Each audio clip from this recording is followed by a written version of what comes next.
As today it's a GameBlast reward stream, and I'm joined today by two members of the BuddyGamess crew, specifically Liam and Nico. Hello! Hello! What's going on? Where are we? Where are we? This isn't Buddy We're Games. in space! You're in the disembodied location of the internet where we all have fun. Oh, it's going to be good. I know nothing about this game. You know nothing about luckily, Apes. Nico, well, I know what it looks like, but I've never played one. So luckily, Nico is our resident expert for Ape Escape, so hopefully he'll be able to. I'm gonna reveal my age right now because I rented this video game. I cannot believe I'm saying this, but I rented this video game. The only video game I ever rented was Call of Duty. I don't know which one, but I rented a Call of Duty game, and that's the only one I remember doing because I wanted to just play the single player. I was not interested in the multiplayer. And I was like, well, I'm not going to buy it just for a single player because it's so short. So I just rented it. It was the best thing I ever did. I don't think I've ever rented a video game before, personally. Oh, you can't anymore, so you must have your awesome chance. I remember the days when I could. I used to be, oh god, what was that rental place we used at the time? It wasn't Blockbusters, no, definitely not that. I can't remember. Choice? Non-branded. I don't know. I don't know of any others apart from Blockbuster, apart from like the little independent ones. Ah, the music. I know all the music from this from Rosie. Yeah, we love using the music for Ape Escape for all of the stuff, which leads me to another little fun fact I've got going on. So, back in the day, with Ape Escape and stuff, I worked with Sony. They're always looking for like new composers to make soundtracks for their video games. But obviously Sony was a music company, so they knew a lot of like DJs and stuff. And one of the DJs that worked at Sony was called Soichi Terada, and he did a couple of soundtracks for Ape Escape. He also did Fantavision on PlayStation 2. But after that, he pursued his DJ career, and the man is coming to Bristol. Oh, wow. I tell you, I am so excited. I'm going to go up to him, and I'm just going to be all like, shiny game mobi desu ka? And he's going to be like, holy shit, you're cool. Here's an autograph on top of that. So I'm so excited. Yeah, I'm going to try. I looked at the venue and see if I could approach him. I like how you planned out the whole thing. Yeah. Yes. Such a fanboy right now. By the way, is it me or is Nico? You get some distortion on your mic in case you cut out mid sentence or something. Ooh, hello. Oh, I thought that was just my end. No, it's my end as well. Okay.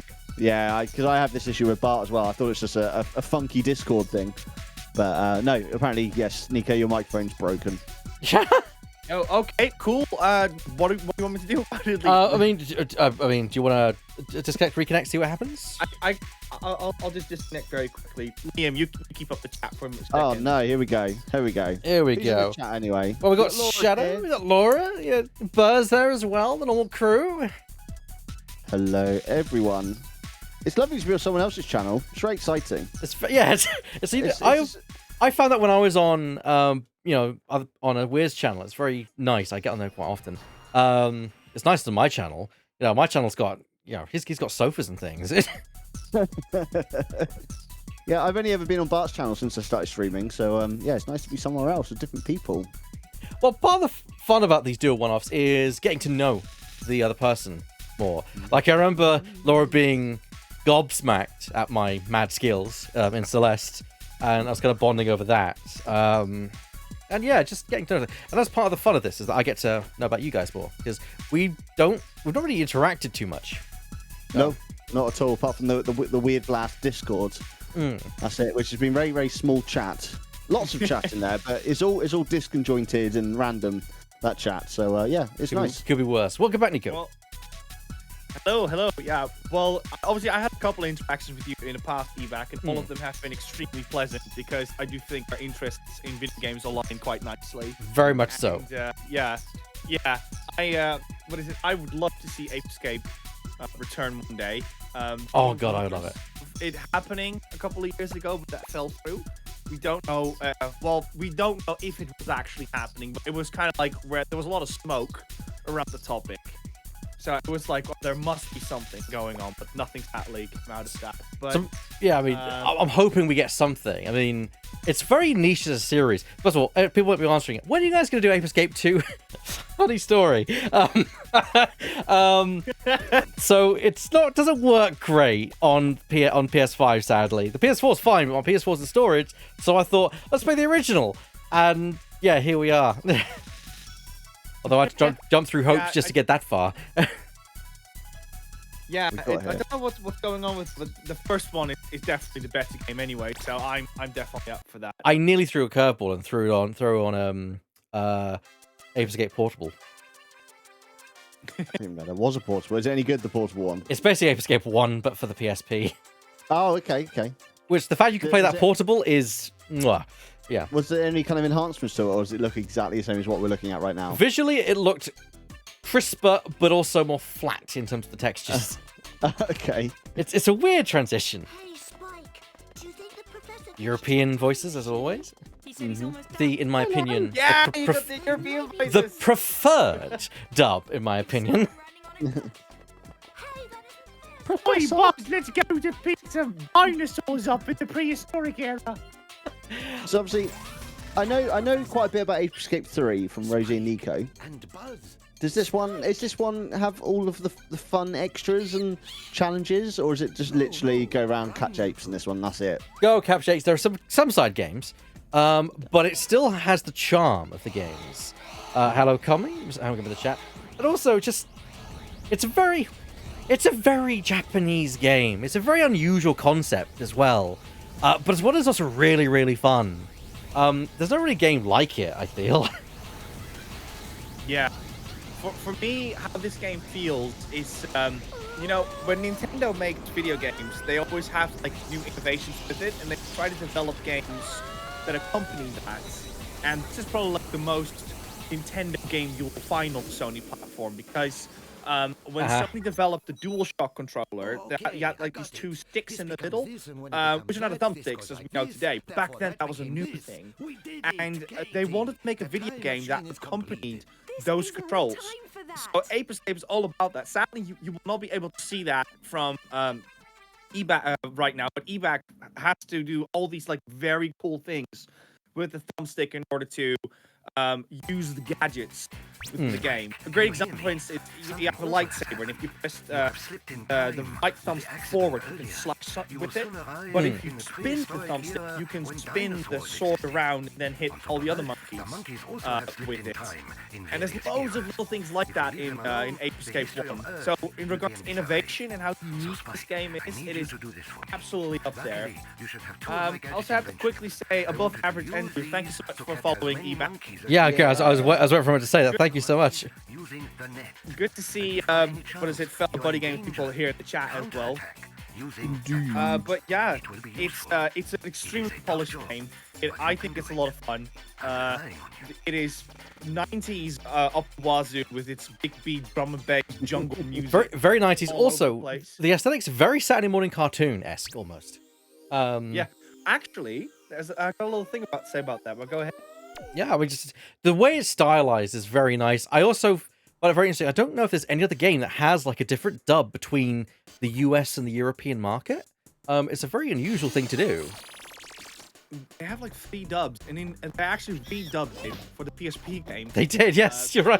Yeah, they have one work. line, and they forgot to replace that. What is it? What's cool about the dubs? I think this might be only for the American one, but the main characters in Ape Escape 2, which is the girl with the orange hair and the kid that captures all the apes. Yeah. In Ape Escape 2, they're both the same voice actors for Ash and Misty in Pokemon. They are, yes. That definitely did not help for the Saturday morning feel. that was very like, oh god. Yeah, it was too perfect. But yeah, that's the thing to look forward to if any Americans are what is it here in the chat. Okay, What's also cool, speaking of the thumbstick. Yeah, now you can see it. So with EBAC is now spinning the stick, and now you can see that EBAC is moving it around. And Yeah, I'm not actually moving the left analog stick as controller to move Spike. The right analog stick determines the direction that you swing your gadget in, effectively. Liam, Hello. I want to play a guessing game with you. What do you think the jump button is? on the controller? Well done. I'm gonna say circle. Wrong. No, it's not circle. I mean, It's the obvious one R1. we use triangle. R1 for Yes, jumping. R1 is Who jumping. does that? What does that? This game does that. is very different. Yeah. Why? That's the worst place to put a jump. That's so And unnatural. It works though. It does actually work. completely different. Because if you think So about it, unnatural. your right stick is always on. Your front face buttons are used to select the gadget. Basically, you've got 4 Yeah. quick selects. You So, need to use your right thumb for that. So you need to use your right thumb for the right stick all the time, and it just works having it as the shoulder button. It does Yeah, I mean get camera that. controls are a bit jank because you don't have control over the camera, but you know, oh, so there's no, you can't change that at all. I can move to first person, and that can reset the yeah. camera, but A lot of games back then used like L2 and R2 to kind of spin the camera around I a bit. It's but- either R2 or L1 that resets the camera back, but it No. always locks you back on. actually, Oh. no, it does reset the camera, but it puts you into first person view. Oh no, it's R1 that does reset the view. Cool, there you go. Because both R1 and R2 are jump buttons, in case you wanted variety. But yeah, no, I understand for- why they moved it there, but that still feels very unnatural having one of the triggers for that. Try playing it on. Well, don't forget, these are the days when it wasn't a trigger; it was a button. But try playing it on a modern controller where it is a trigger. That is not. It's not the most easiest thing. A new gadget is completed. Wow. This is a Look water what I net got, a that new shoots a net gadget. underwater. A new gadget is I will completed. send these over. Try them out in your training space. If you don't clear the training, So, you quick cannot vote. What's advance to everyone's the next favourite stage. Ape Escape? Well, All 3. good luck. 3? What about you, Neeks? Oh, I thought the evac said all 3. 3. Oh, is all probably 3. is the No, I did say 3. Just 3. Oh, 3 is my favorite. Yeah, three is the best one, but I think for nostalgia reasons, 1 is my favorite. But 3 is the better one. I will acknowledge that. I'm always shocked about everything you tell me about the third one, all the different modes that are in it, just as freebie extras. They're just like thrown in. You don't need to even play them at all. They're just there. That'd be It's DLC even got these that, days. Yeah, it's for those days, and they're just fun extras in the game. They've even got that whole that birthday thing as well. When you put in your birthday, and it tells you your favorite character, your favorite item, and your love interest. Just like Yeah. it's such a random thing to chuck in the game. They're like, yeah, we got a bit of free space on the disc. Chuck it in. Anyone got any ideas? Oh, Jim's got an idea for Metal Gear Solid. Yeah, chuck it in. That's fine. Yeah. Oh, the Metal Gear Solid. Yeah. Oh, crazy. Yeah, that's fantastic. We definitely squeezed out like an extra 3 streams out of just not playing Ape Escape 3 and just doing something else. Have you played the It's mad. Have you played the companion one that is in the Subsistence version of Metal Gear Solid 3? Yes, we did. We did a back-to-back stream on Rosie's a year ago, where we did Metal Gear Solid, and then afterwards we did a little bit of Metal Gear Solid because we own both games. So we were like, hey, this might be cool to show off because it's not really accessible these days to show off to people. So we thought it might create for an interesting stream. I was amazed about the Metal Gear Solid, how much work there went into that. It wasn't just like one little fun level. It's like a whole campaign. Yeah, it's crazy. It's my favorite song in the game, by the way. This area. It's so oozing and relaxing. Yeah, there's a lot of colour in this game as well. There is actually. That you It's mentioned it, yeah. super polished. Here's another funny control bit for you, Liam. So Spike over here, he can swim, he can dive as well. Now, what button do you think will be the dive button for Spike? It was already kind of hinted at if you paid attention. R1 and R2 are jump. I would like to say you can't use your Jump in attack. the wall, sir. Yeah, so I'm gonna assume it's one of the other triggers, L1 or L2. L1 was the camera, so L2. Shall we put Most Take Misery? it back. It is in fact the R3 button. Or should I say the L3 button, I should say. It's just all horrible. It's all horrible. I don't like any of these controls. You should never use the L3 and R3 as real buttons in the game.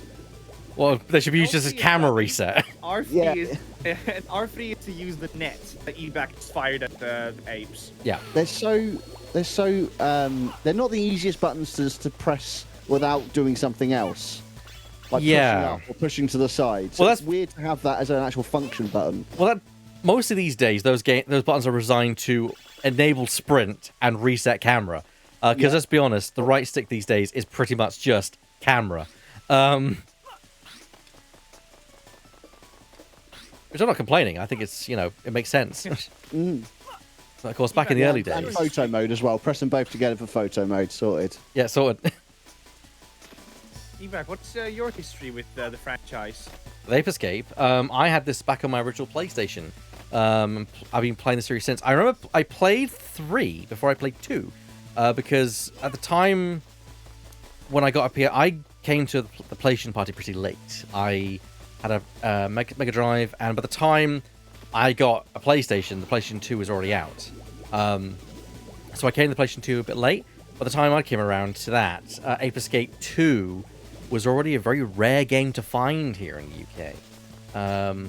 I remember that I picked it up from a game station many years later, funny enough. And I remember it being the pride of my collection because I'd only ever seen that one copy. And there's a sad end to that story. And I'm not gonna tell it because I might cry. Yeah, I've made some tragic mistakes with some rare games. I've traded it in for like £3, and now I look at it and they're like 70 quid. I'm like, oh man, why didn't I keep this? I didn't need 3 quid. I didn't even intentionally trade it in. That's the sad part. I've got the case, or had the case. I just got rid of it because it was an empty case. I traded in my PlayStation 2 and didn't realize the disc, because I love that game so much, it was still in the drive. Oh, that's the worst. That is the worst. Oh, I see why. Oh, I'm sorry. Ape Escape 1? it was Ape Escape 2, the rarest of my collection. 2. Ape Um, Escape 2. I'm going on eBay right now. I'm sorry to make you relive that memory. Oh, painful. Also, as I just lost it now. Anyone in Yeah, the so chat as who Shadow has just a- said, RIP Game Station. Yes, Game Station and Games Boutique, I think, merged and became Game. Oh no, sorry, Electronic Boutique. That's what it was called. Over here, chat, I see that you can get Ape Escape 2 for £25 on eBay. If anyone has a spare £25 right now, No, it's help me fine. back out. It's fine. This is your call.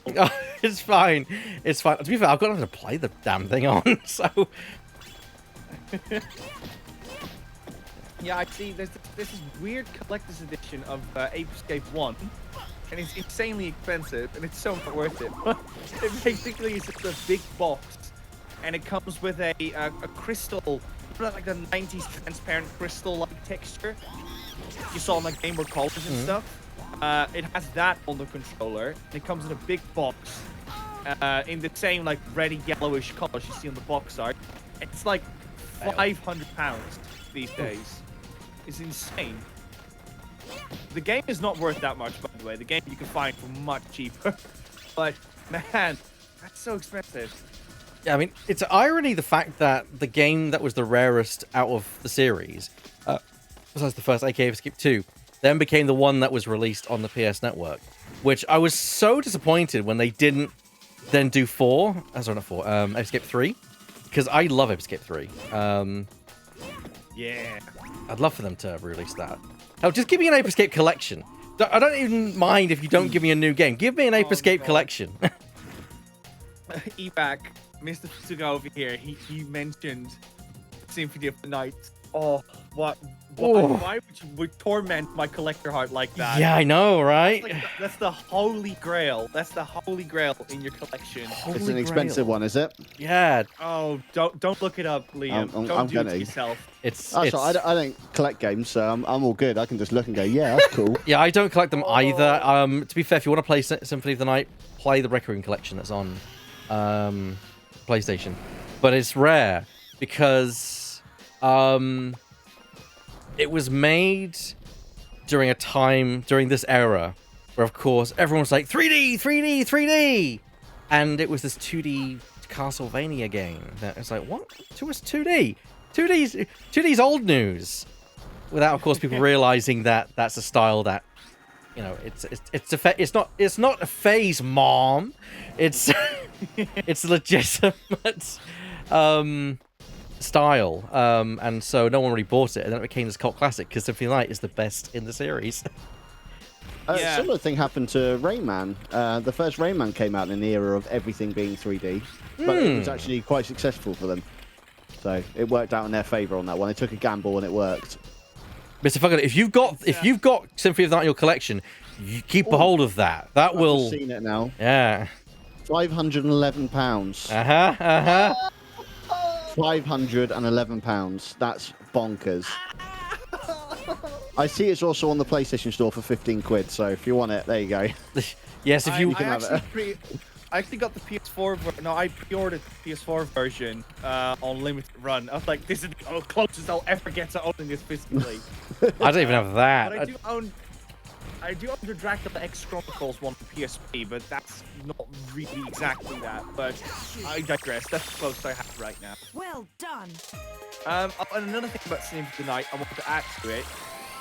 Symphony of the Night was actually a spin-off when it came out. It wasn't meant to be a mainline Castlevania game. No. They were just like, just make it, just see what happens. So they probably just didn't even promote it a lot either. No. And then over the years, when more people played it, people realized, holy crap, it's actually really good. It's a shame that Konami's not in the business of making video games anymore, because I would totally buy a modern Castlevania done in like the 2D style. I mean, Metroidvania seemed to be the 2D game of choice in the last couple of years to make. Yeah. Yeah, I think the Castlevania. Oh, go on, Nix. Yeah, go ahead, Ian. I was saying, I think the Castlevania 25th anniversary just came and went with absolutely nothing happening at all. Yep. I was like, thanks, Konami. Thanks for another that's another stake in my heart, Konami. Thank you. Yeah. And Metal Gear Solid's 35th anniversary is coming out soon. Nothing. Well, good luck. Konami are actually making your games again, says Mr. Futago. I'll see it when I believe it. I'll believe it when I say, I should say. That's another wooden spike in my vampire heart. Yeah. Yeah. God almighty. Okay, Monkey Radar. So again, another gadget controlled by the right analog stick. There's a monkey in here. There's a monkey. Yeah. He's in that box. He found him. Oh, what's wrong with him? He's like a little statue. Yeah, oh, but it's a fake one. It's not a real monkey. It's a training area. Oh, okay. I'm glad I have no idea what's going on. So this radar thing, what's really cool about it is that not only will you be able to find the monkeys if they're hidden in an area, you can also spot them from other areas in the distance. So if you're lost and you can't find that last monkey, Liam, then you'll be able to find it easier this way. Not only that, but you can actually scan them as well. And then when you scan them, you can see if they're powerful or if they're fast and that kind of stuff. And if you have I think it was the PAL version, they'll also have funny names and stuff. They do, I think. It was either the American one, I think it just has regular names. Whereas in the PAL version, they all have funny names and funny things to say about the characters. Just have to interrupt you there, Nico. Because Spectre's accent is just brilliant in this dub. Yeah. What's going on here? Spectre, aren't you the little monkey that performed at the I ordered a What? Spectre Is that coin cute in fan white gamer monkey like that a everyone while ago, loves? and I still have it in the package over here. I don't remember. What I can say is that I've acquired distinguished knowledge and great power. I owe it to you, Professor, for inventing the helmet. Listen well, Spectre. It is true that the peak point helmet. I'd say your voice is not far off from him, Evac. Thank you. I style myself after Your voice villains. like that. Yeah. Is Spectre a monkey that's got some sort of intelligent cap on? Yeah, so the story is that the professor created the Pico helmet, which increases the intelligence of a simian mind exponentially. This resulted in Spectre, the monkey, getting hold of one, becoming an evil genius, effectively. You see. And That's so not taking a little their while. next part of the plan was to steal the professor's time machine and go back in time and mess about with time.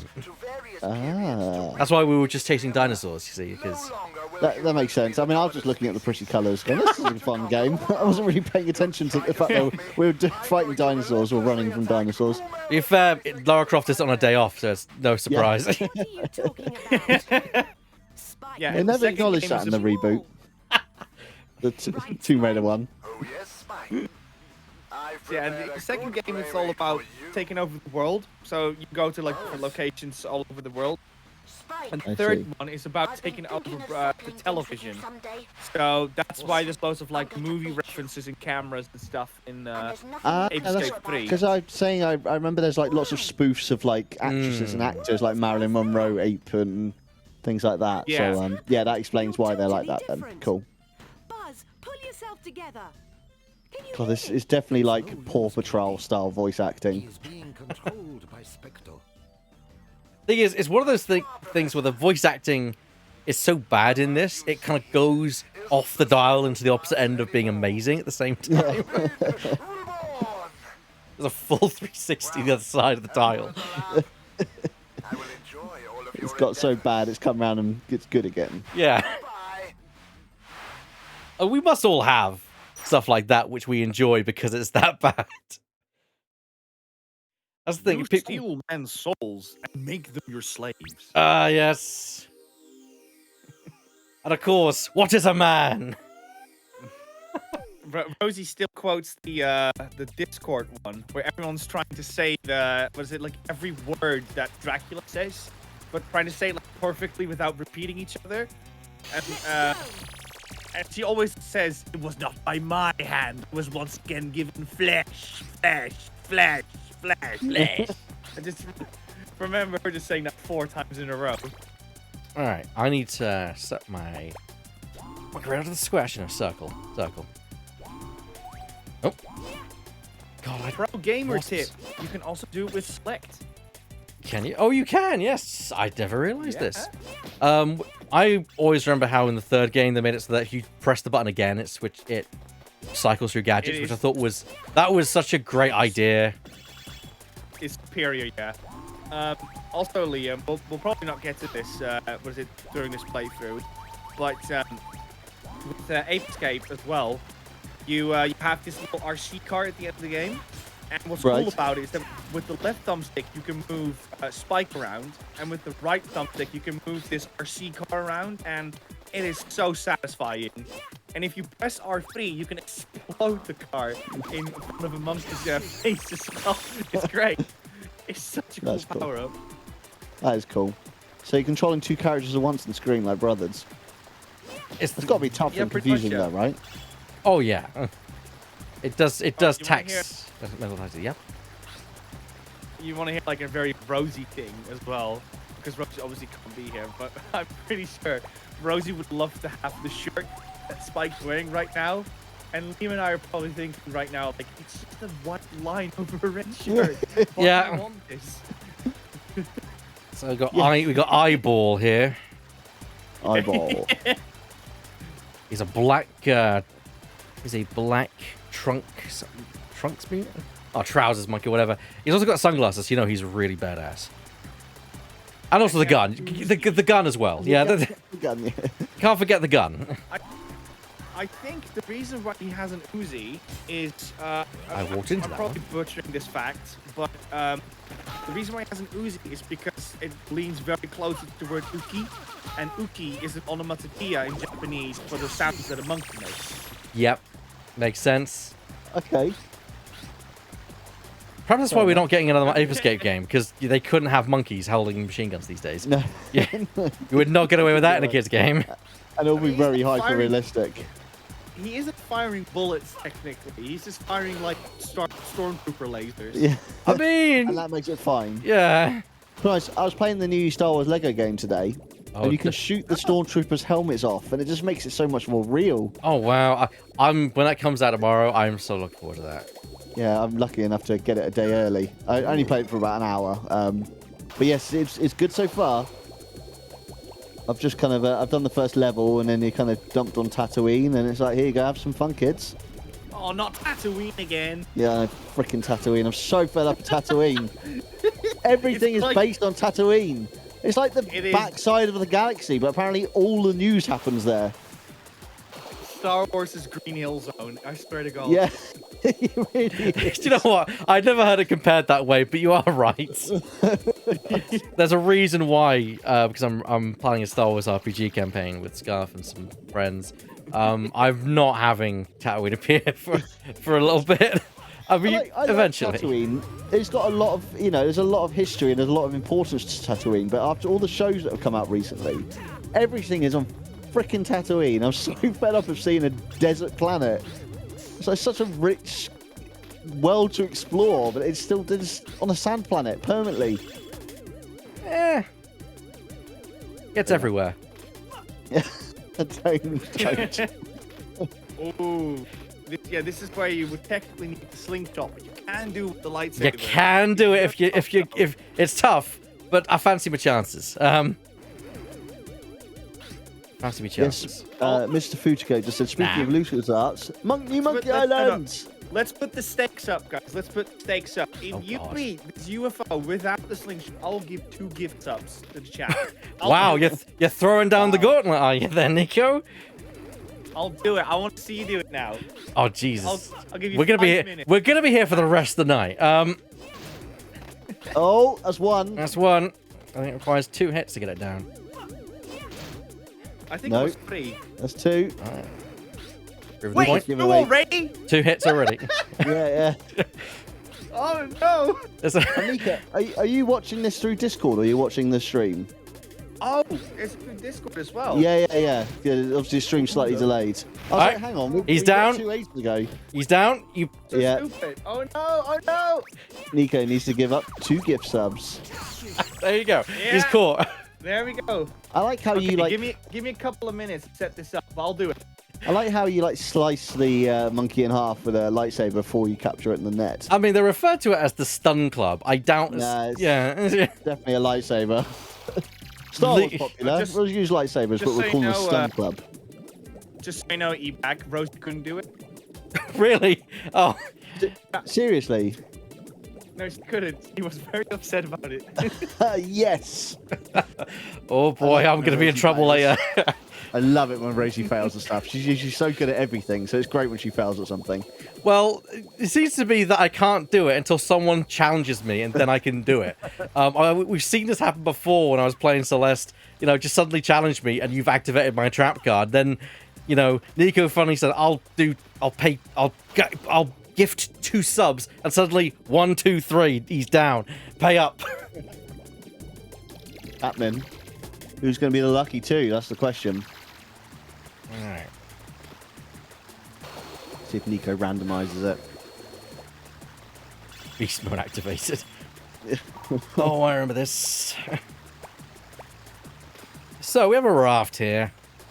And you rubber ring. That's cute. As you can probably imagine. That isn't cute. Yeah.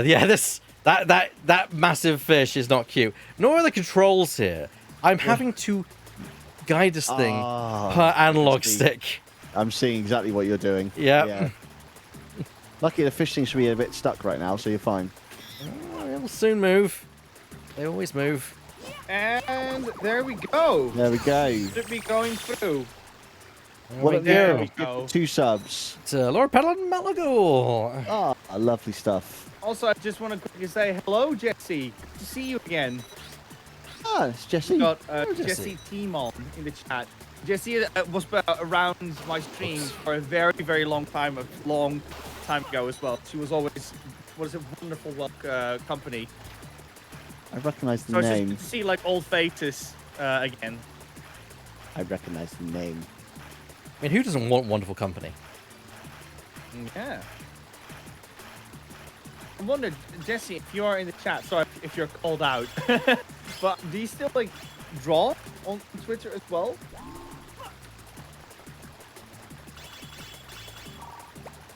I don't know why I'm like listening out for a response. I'm like, do you? Go. Do you draw?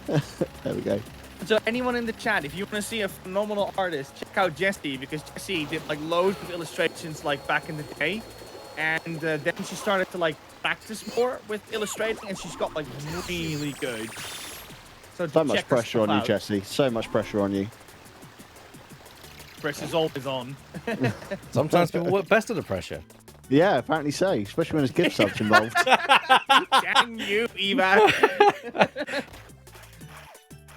I mean, you can't blame me for this. You're the one who actually made the challenge.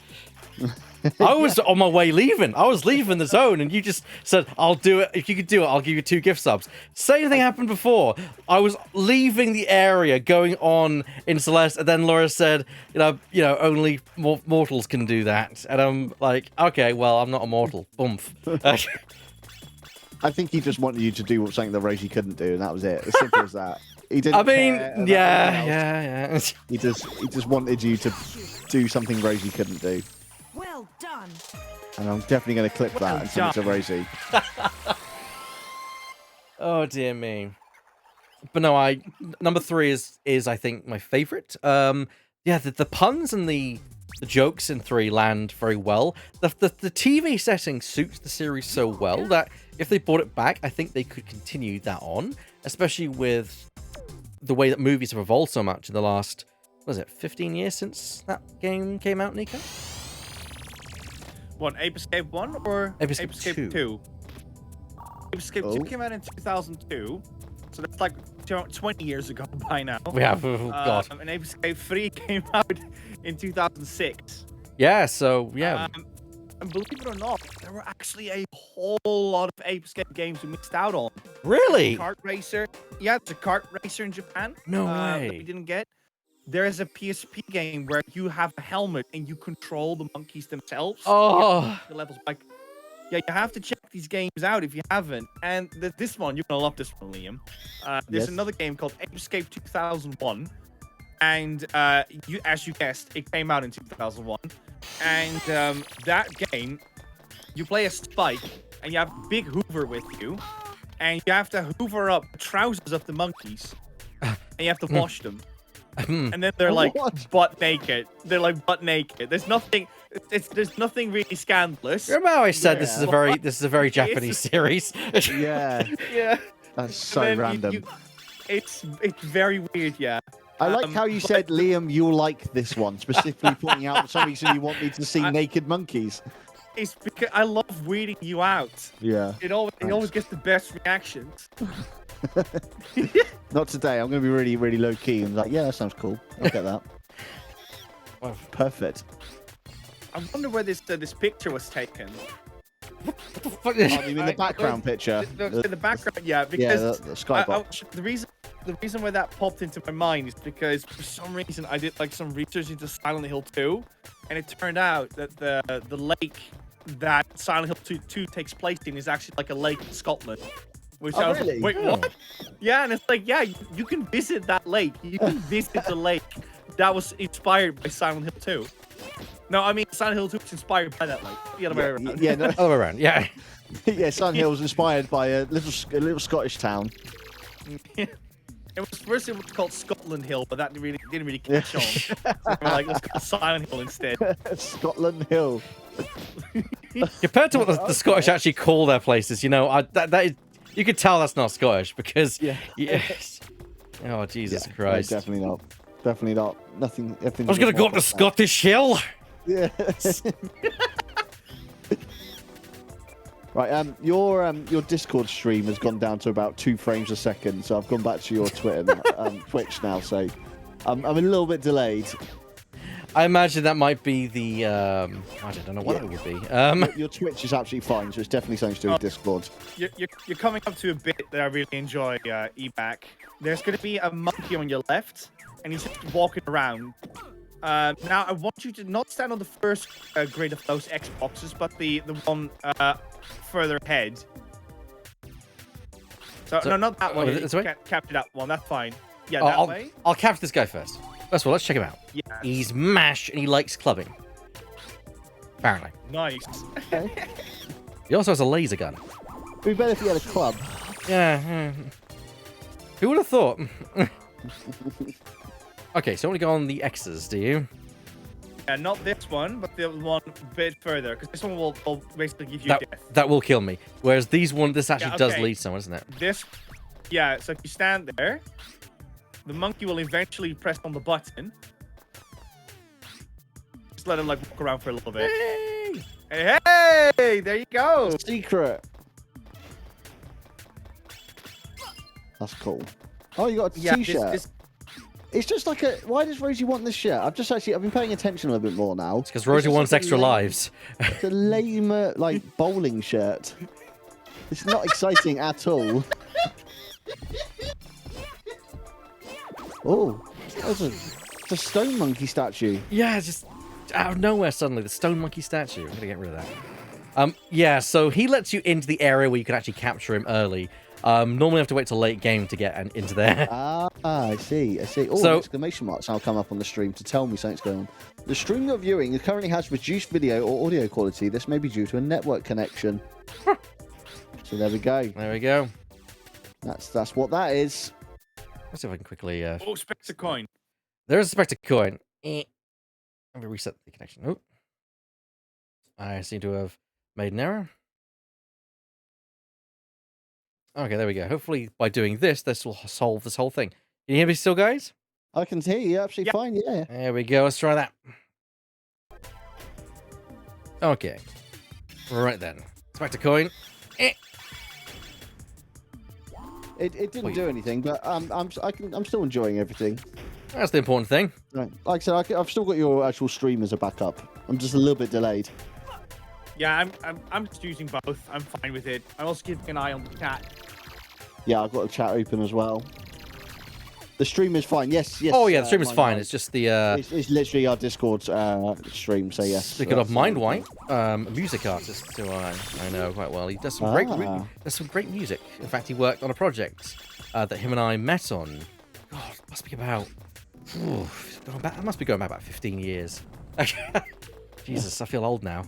Is it a secret project or are you? No. We worked on a mod together actually. Oh, okay. Was the Star Trek Ultimate Universe mod for Star Trek Legacy back in the day.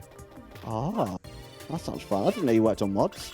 I mean, it was my first modding project. I was a map maker. That's about my experience. I've not really done much modding since, but no, I've dabbled in modding. That's very cool. That's very cool. I like that a lot. And do you, so you did map making? Is that like a passion of yours and a bit of a hobby? Would you want to do that as a career if you had the option? I mean, I used to. Now, alas, that's a life gone. Oh, okay. First game over. I mean, maybe. I mean, I did train in game design, so I've got a degree in it, which thankfully that modding job got me to university. So I owe quite a lot to that little gig I did. I was just going to quickly say, EVAC right now has 12 viewers in the chat. If anyone who's watching us from the BuddyGamess and is interested in the kind of games that EVAC plays, I'm pretty sure he loves Sly Cooper and Ratchet and Clank and Jack and Daxter. So if you want to see like more PlayStation games, one point EVAC's channel, then definitely consider following him. There is definitely going to be some Sly Cooper. Jesse! Hey, thanks, Jesse. There's definitely going to be some Sly Cooper because I have to do the entire Sly Cooper series as voted by you guys. So, yeah, there's definitely going to be that going on. I was really enjoying that. I think you played it shortly after our Weird Blast streams. Yeah, I mean, I really like the dynamic music.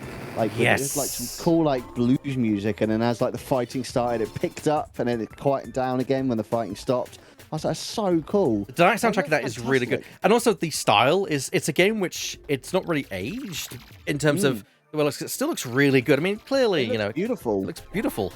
Don't get me wrong, I enjoyed Ratchet and Clank and I did enjoy Jack and Daxter, but I'm glad Sly Cooper won because everyone knows about Ratchet and Clank. They're still going strong even today. And sure, Jack and Daxter is known because of Naughty Dog. Money just like Cooper. But Sly Cooper, nah. I want a new one. I want a new one as well. I really want a new one. But they didn't finish off the story from Thieves in Time, so yeah. And Star Wars, yes. I do Star Wars stuff as well. Well, a lot of Star Wars stuff. So, Evac, if you were selling yourself... This Indiana Jones reference, by the way. I think this monkey's an Indiana Jones reference. Let's already capture him. Ah, you already captured him. I've already captured him. That's fine. Hey, Ebak, if you were to sell yourself right now, what would you say is your favorite genre of gaming? Ooh. I definitely...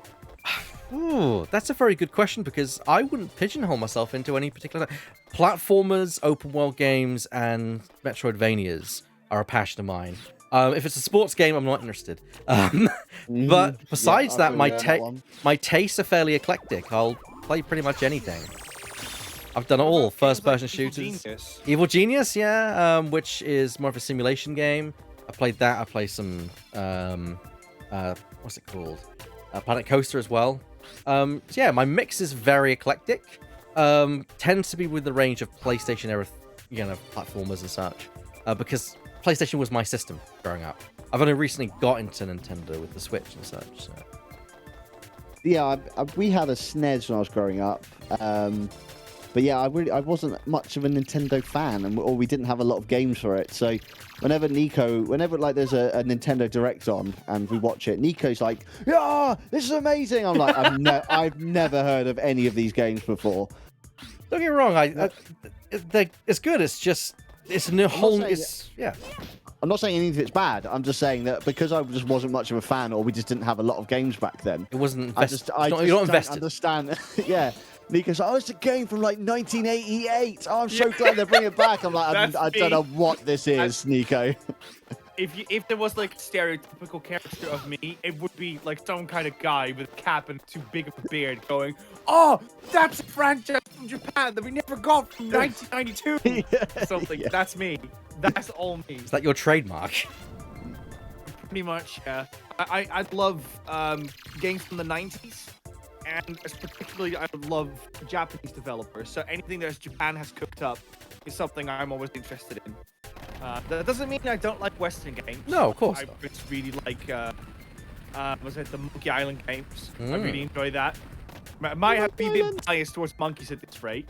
But yeah. It was what got me into Ape Escape, pretty sure. I was like, "That's a monkey on this cover. I want to play it." Oh, I forgot to tell this. So, when we were talking about crying about Ape Escape, I got a story. Oh, God. So, I rented this game when I was 6 years old. And was this stream literally just for us to kind of vent and talk about our problems with Ape Escape related problems from the past or something? I thought that was what the escape part was for. Fair enough. The ape was a metaphor towards our problems that have been stuck in a cage for a long time. Wow. No, but you really made something out of that. But yeah. Yeah. Anyways, I rented the game, and obviously with borrowing a game, bringing back is one of them.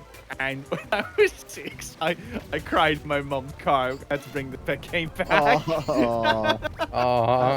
Yeah. Also, I've just noticed that when those pillars come out of the wall, the texture expands. That's because I don't think they're actually... I think they are literally stretching them out of the wall. Yeah, they're not... I just noticed it. I was like, that's not actually a new object. They're just stretching the texture. That's a technique called vertex scaling. And Crash Bandicoot and Spyro use it a lot. This is how they create expressive characters without creating too many complicated polygons. It's actually very innovative and quite cool for the time.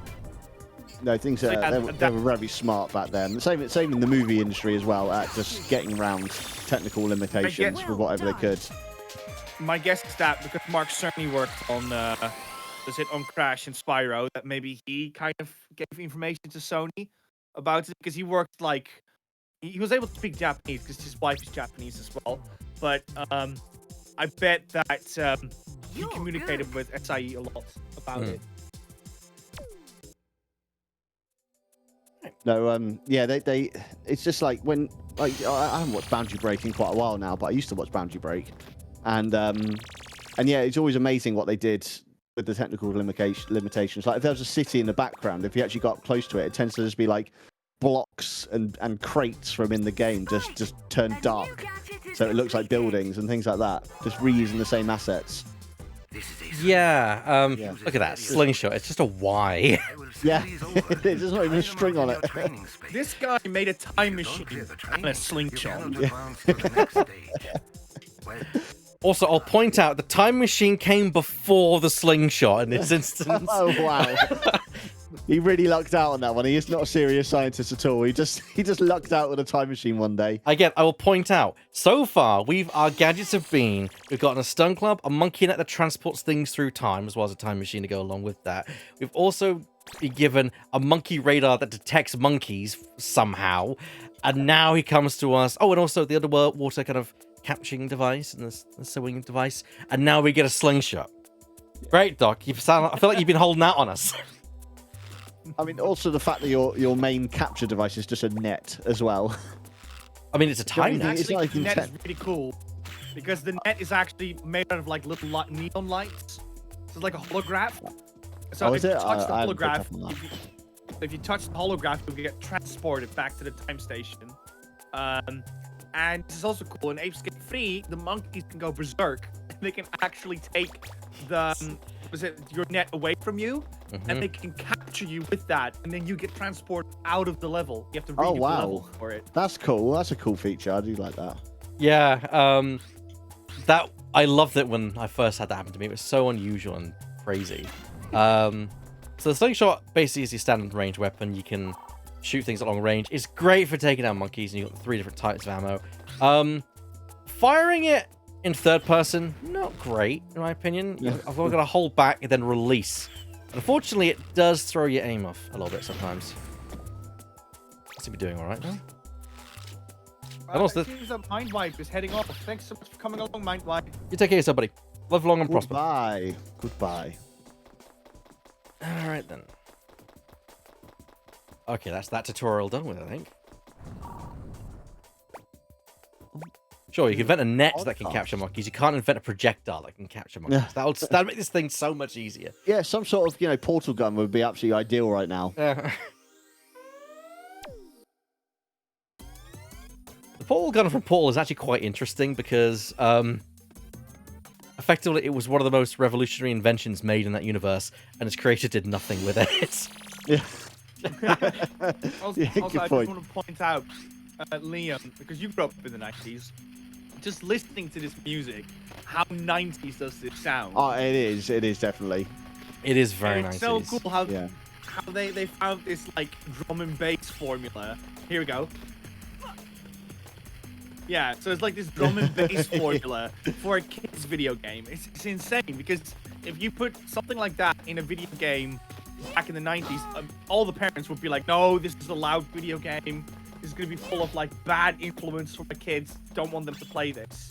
So it's amazing to see how Terada make this balance with Escape. It's super chill though. It's It's like chill. It's proper chilled.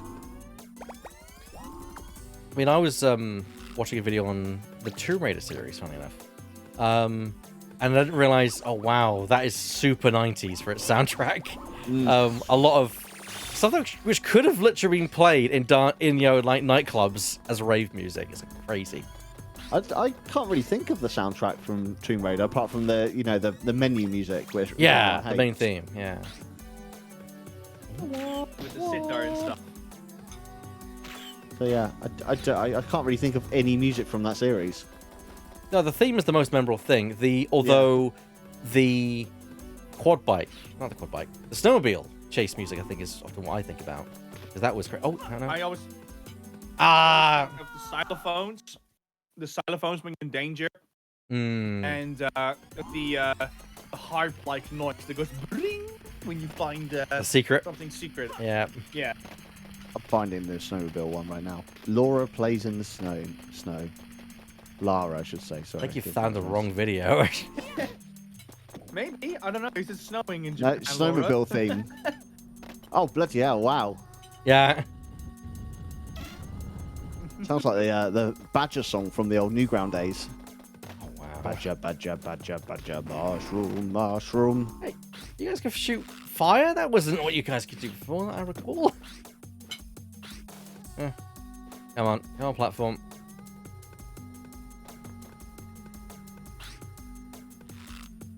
We need more games in the style of the PlayStation. The PlayStation 1 had such a unique visual style, in my opinion. I'm not wrong. I'm not insane, am I? No, definitely not. I think that's why it's so much nostalgia for so many people. Yeah. They're just Oh, stuck by the way, with them. I forgot to tell this as well. Here's another little fun fact about the game. I'm so full of these things. Well, please fact away.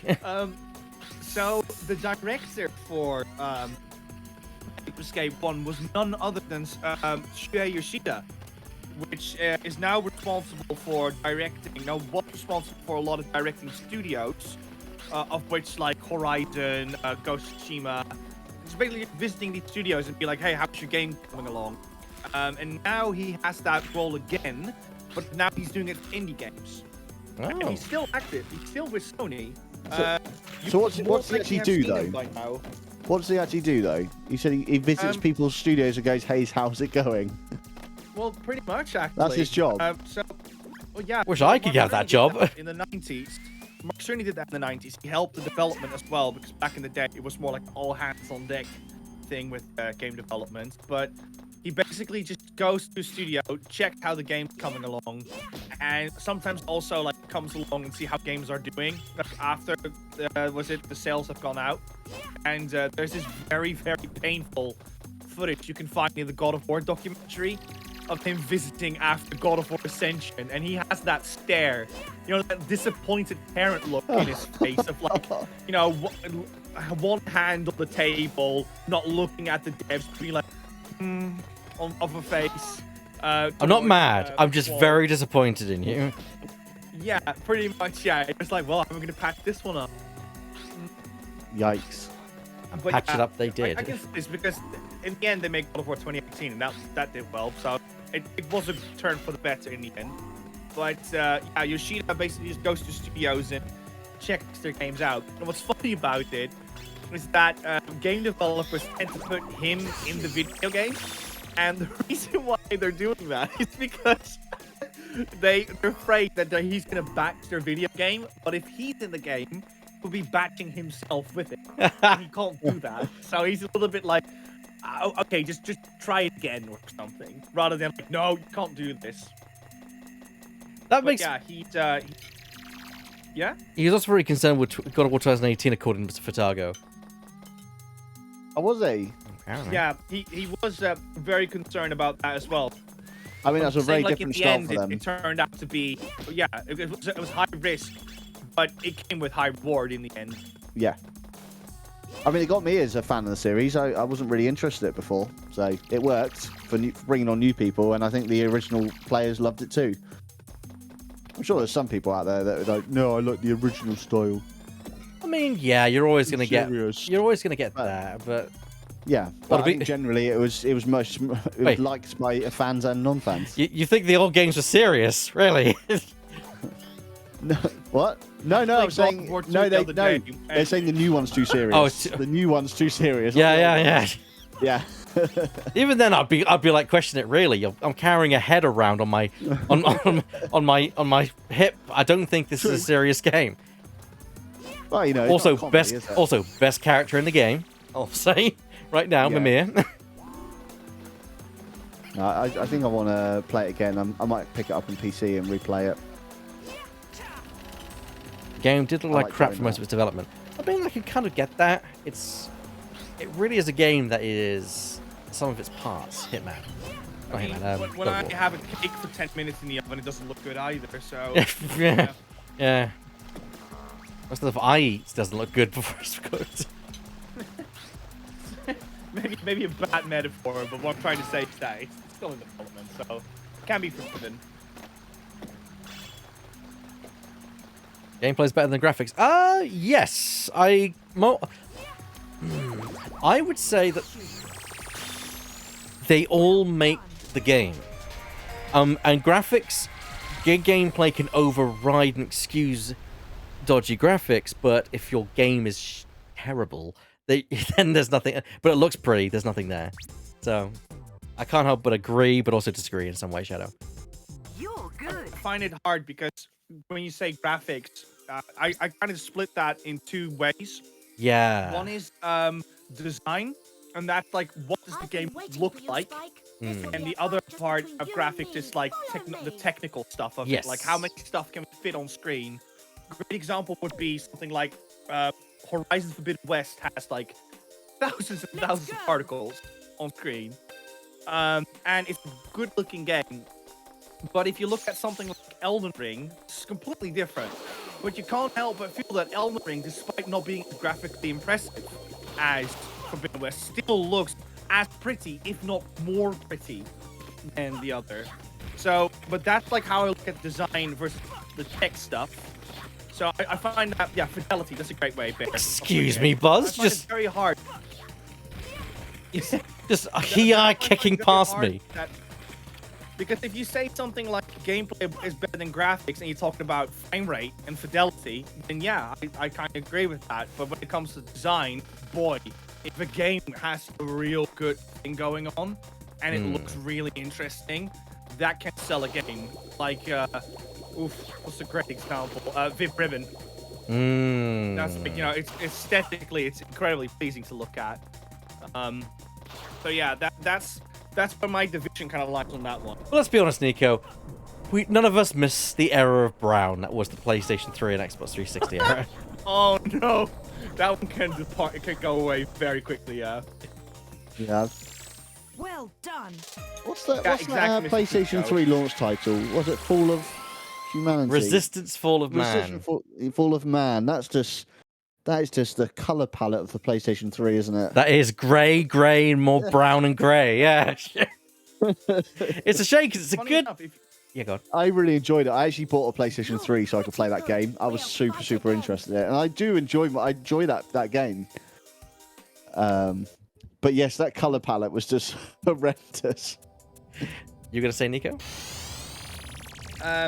It's funny though because Insomniac obviously made Resistance, and Ted Price, who worked there for there since Spyro, if you ask him what he's most proud of, and remind you, this is the studio that made Spyro, Ratchet and Clank, Spider-Man, all these fantastic games. He says, no, Resistance is what I'm proud of. What? Are you kidding me? But yeah, he's super proud of Resistance, apparently. Design aside, the concept is quite an interesting one. It's a cool idea. Aliens in World War II. Sure. Yeah. Super cool. I mean, that game had a horrendous issue, though, where player 2 was just forgotten about. Yeah. So, like, if you ever play it with someone else, all the cutscenes are just based on your main character. So, like, you're meant to be, like, alone and scared, and you're turning into an alien, and then it's just randomly just player 2 just standing next to you. Like, yeah, I'm here too, guys. Just the Bartlong. Just the Bartlong for you, Liam. Huh? I'll suggest Bartlong for you, Liam. Oh, I'd love to replay that again. No? Okay. What are you talking about? I thought you would be like, oh, it's horrendous to play. And I was like, okay, I'll suggest the Bartlong for you. Oh, no. It's a good fun game. It's just the cutscenes are just so funny because they just don't take you into account there could be a second player there. There's a part when you're a machine getting tortured and it's just you getting tortured. So player 2 must just be standing next to you watching the whole thing. You know, just enjoying the show. Go towards the ocean this time. There are many unknown things in back. this age. Yes. You want to say something? What kind of living No, please go on. Be very careful. You want to know what would be a good idea as well with Sly Cooper? Go on. If Pixel Opus made one. If who made one? They'd be competent enough. Who's that? I don't know who that is. Pixel Opus is the studio that made Concrete Genie. Oh. You know, like Sony, they've done a similar kind. It's obviously not like Uber Chat, but it's like you walk up a roof. It's kind of like semi-open world. That's what Sly is as well. So Funnily like enough, they have the capability. I typed in Pixel Opus on Google, and one of the questions that came up saying, "Is Sly Cooper on PlayStation 4?" Which is weird. It's for PS Now, but it's no, but it's just weird that popped up when I typed in Pixel Opus. So other people must be thinking it too. For that to be connected in a Google search, other people must be like putting Sly Cooper and Pixel Opus together. I don't know if I should ask, but what are you guys' thoughts on the recent revamp of PlayStation Plus? I'm personally on board. If it's good, I'm on board. Man, it's like emulation is so hard. Yeah. because it comes down to it. Let's be real. Like, because there's no way the PS1 can hardware render it. There's no FPGA chips in it, and it can't read physical disks. So there's no way for that. So it comes down to emulation. And if my reference point is to PlayStation Classic, we're doomed. Yeah, we're doomed. But if they do it well, which they also can do, then I'm quite excited. So I'm very cautious. That's the question, isn't it? Is are they actually going to spend time with it, or is it just going to be they're going to slap them on and there you go, have fun, kids? Are they actually going to, or are they actually going to like look into each individual one and go, yeah, we can make this work better? The prospect of a company having access to, let's be realistic, not all of their library, but a majority of their kind of their big hit games for each generation, I think is a good thing, personally. I mean, when the PlayStation 5 was you know, before it came out, there was always these rumors flying around that, you know, it was going to be backwards compatible. So to actually kind of get close to having one console that can play a lot of its back catalogue, it's quite a nice idea. Rather than having separate consoles or systems you have to plug in, it's nice having it all on one. But yeah, it all depends on how they do the emulation. I'm cautiously optimistic, but I am well aware that I'm part of the not 1%. We don't have a 10 out of 10 game collection here, but we do own like most of the games we want to own for PlayStation 1. So it's very hard for us to kind of say like, oh, I'm mega excited for it, because we can kind of still play it. Yeah, you guys have already got access to that, to what you need, to that stuff, really. And the other thing as well that I'm hoping that one of my issues with the Xbox Game Pass is that games get removed off it. You know, same as like Netflix and all the other kind of streaming services. Eventually, things leave the service, and it gets kind of irritating, especially when you're halfway through it, or you wanted to play it but it's not on there anymore. Or it is in some countries, but not your country or whatever. So I'm hoping it kind of doesn't follow those suits as well. And it's just there. If you want to play it, it's just there. Always. Because that kind of annoys me. What about you, Eba? What are your thoughts? I've been saying for a while that the PlayStation 2 era is kind of, and the PS3 era is kind of considered what I would call the lost generation. It's always the PS1 era that tends to get emulated. Very little PS2 era and PS3 era stuff, which there's still some, before I joke about it, there's some gems in that era. There was like I said, it's all rumour, take it with a pinch of salt, but there is rumours going around that they are working on PS3 emulation at the moment at Sony, so I'd like to hopefully mean they're doing something with that. I'm staring at my PS3 collection, which is the last games which I didn't trade off, over in the corner thinking, please let that be true. You're good. Shadow says, glares furiously at Nintendo. It'd be nice if you could play Rogue Squadron again. I completely agree with that. Rogue Squadron 2 and 3 are fantastic games, but they're only on GameCube. They're only on GameCube. I'm like, just put them somewhere, please. And if anyone's tried to actually play them recently through other means, they are rough. Does not work. It does not work. No way, Liam. So I have made an even better purchase then. Yes, yeah. No, I've Nico just recently bought Rogue Squadron 2 and 3 for the GameCube. Wow! If you got an actual GameCube to play it on, then you're lucky. You're very, very lucky. Those games are awesome, and and they still look fantastic as well. They look amazing. Whatever engine they used, it just looks amazing. Yeah, I don't know what kind of weird magic that that Factor 5 put on those discs, but it just looks amazing. I mean, it's like anti-alias on it. This is a GameCube game. It's got superb anti-alias as well. All the edges are nice and smooth and flat. It's beautiful. It runs in 60 frames per second. It's still got amazing graphics. It's amazing, and it's so disappointing that they never released, because there was the rumored Rogue Squadron trilogy planned for the Wii, and they never released it. And I'm like, oh. I would have loved that. I didn't know that was a thing. Yeah, that was a thing apparently. Oh, that would have been really nice if they brought that out. So yeah, but the PS Plus stuff, it's like I'm cautiously optimistic about it, but that's kind of like just my opinion on it. Yeah. So I'm literally going to wait until the service is out. Very excited for it. It's all fun speculating about the service and that lot, but I think it's better just to wait until it's out and then you know, have your opinions then, really. Because we could all be wrong, or we could all be right. But we won't know until it's out. Yes. Yeah, let's hope it's the service that everyone wants. Because, I'd happily trade in one of my other streaming services for it. Oh, easily. Yeah. Especially as the price is fairly not bad, in my opinion. Not that bad, is it? Yeah. Well, it's about the same as every other streaming service. You know, I've got Prime, I've got Netflix. I know they're not gaming, but you know, they're a streaming service. Like yeah, monthly. Yeah, they are a streaming service. If the PlayStation Plus, whatever it's called, is offers a service that I want, then I'll happily give one of them up. Oh yeah, because I haven't got all the money in the world, obviously. No one does. No one does. I mean, I actually said this the other day that to me, not PlayStation Plus, but oh, I better get out of the way. Oh, I'm down. That Disney Plus has kind of replaced Netflix for me. Yeah, I mean, I don't use Disney Plus that much. That's weird because there's so much on there that I can now watch. Because Yeah, it's all... I mean, I definitely got more into it when Fox joined. Yeah. Oh, yeah. Yeah, don't get me wrong, but I just maybe it's just haven't spent enough time on there because it's just like always the back of my mind. I always just, you know, I've got that Netflix button on my controller or on my TV. It's, you know, an actual a physical Netflix button on the controller, so it's just so easy to just press the Netflix button and then just watch whatever I want to watch on it. And I tend to watch the same old things over and over again. You know, like Community or you know, How I Met Your Mother. You know, I've watched them all or The Office. I've watched them so many times, but I just put them on repeat. So I really should just I just never think about Disney Plus. Also, I just want to have another little phrase for this game. So when you have, this is not to bash a game like Pokemon.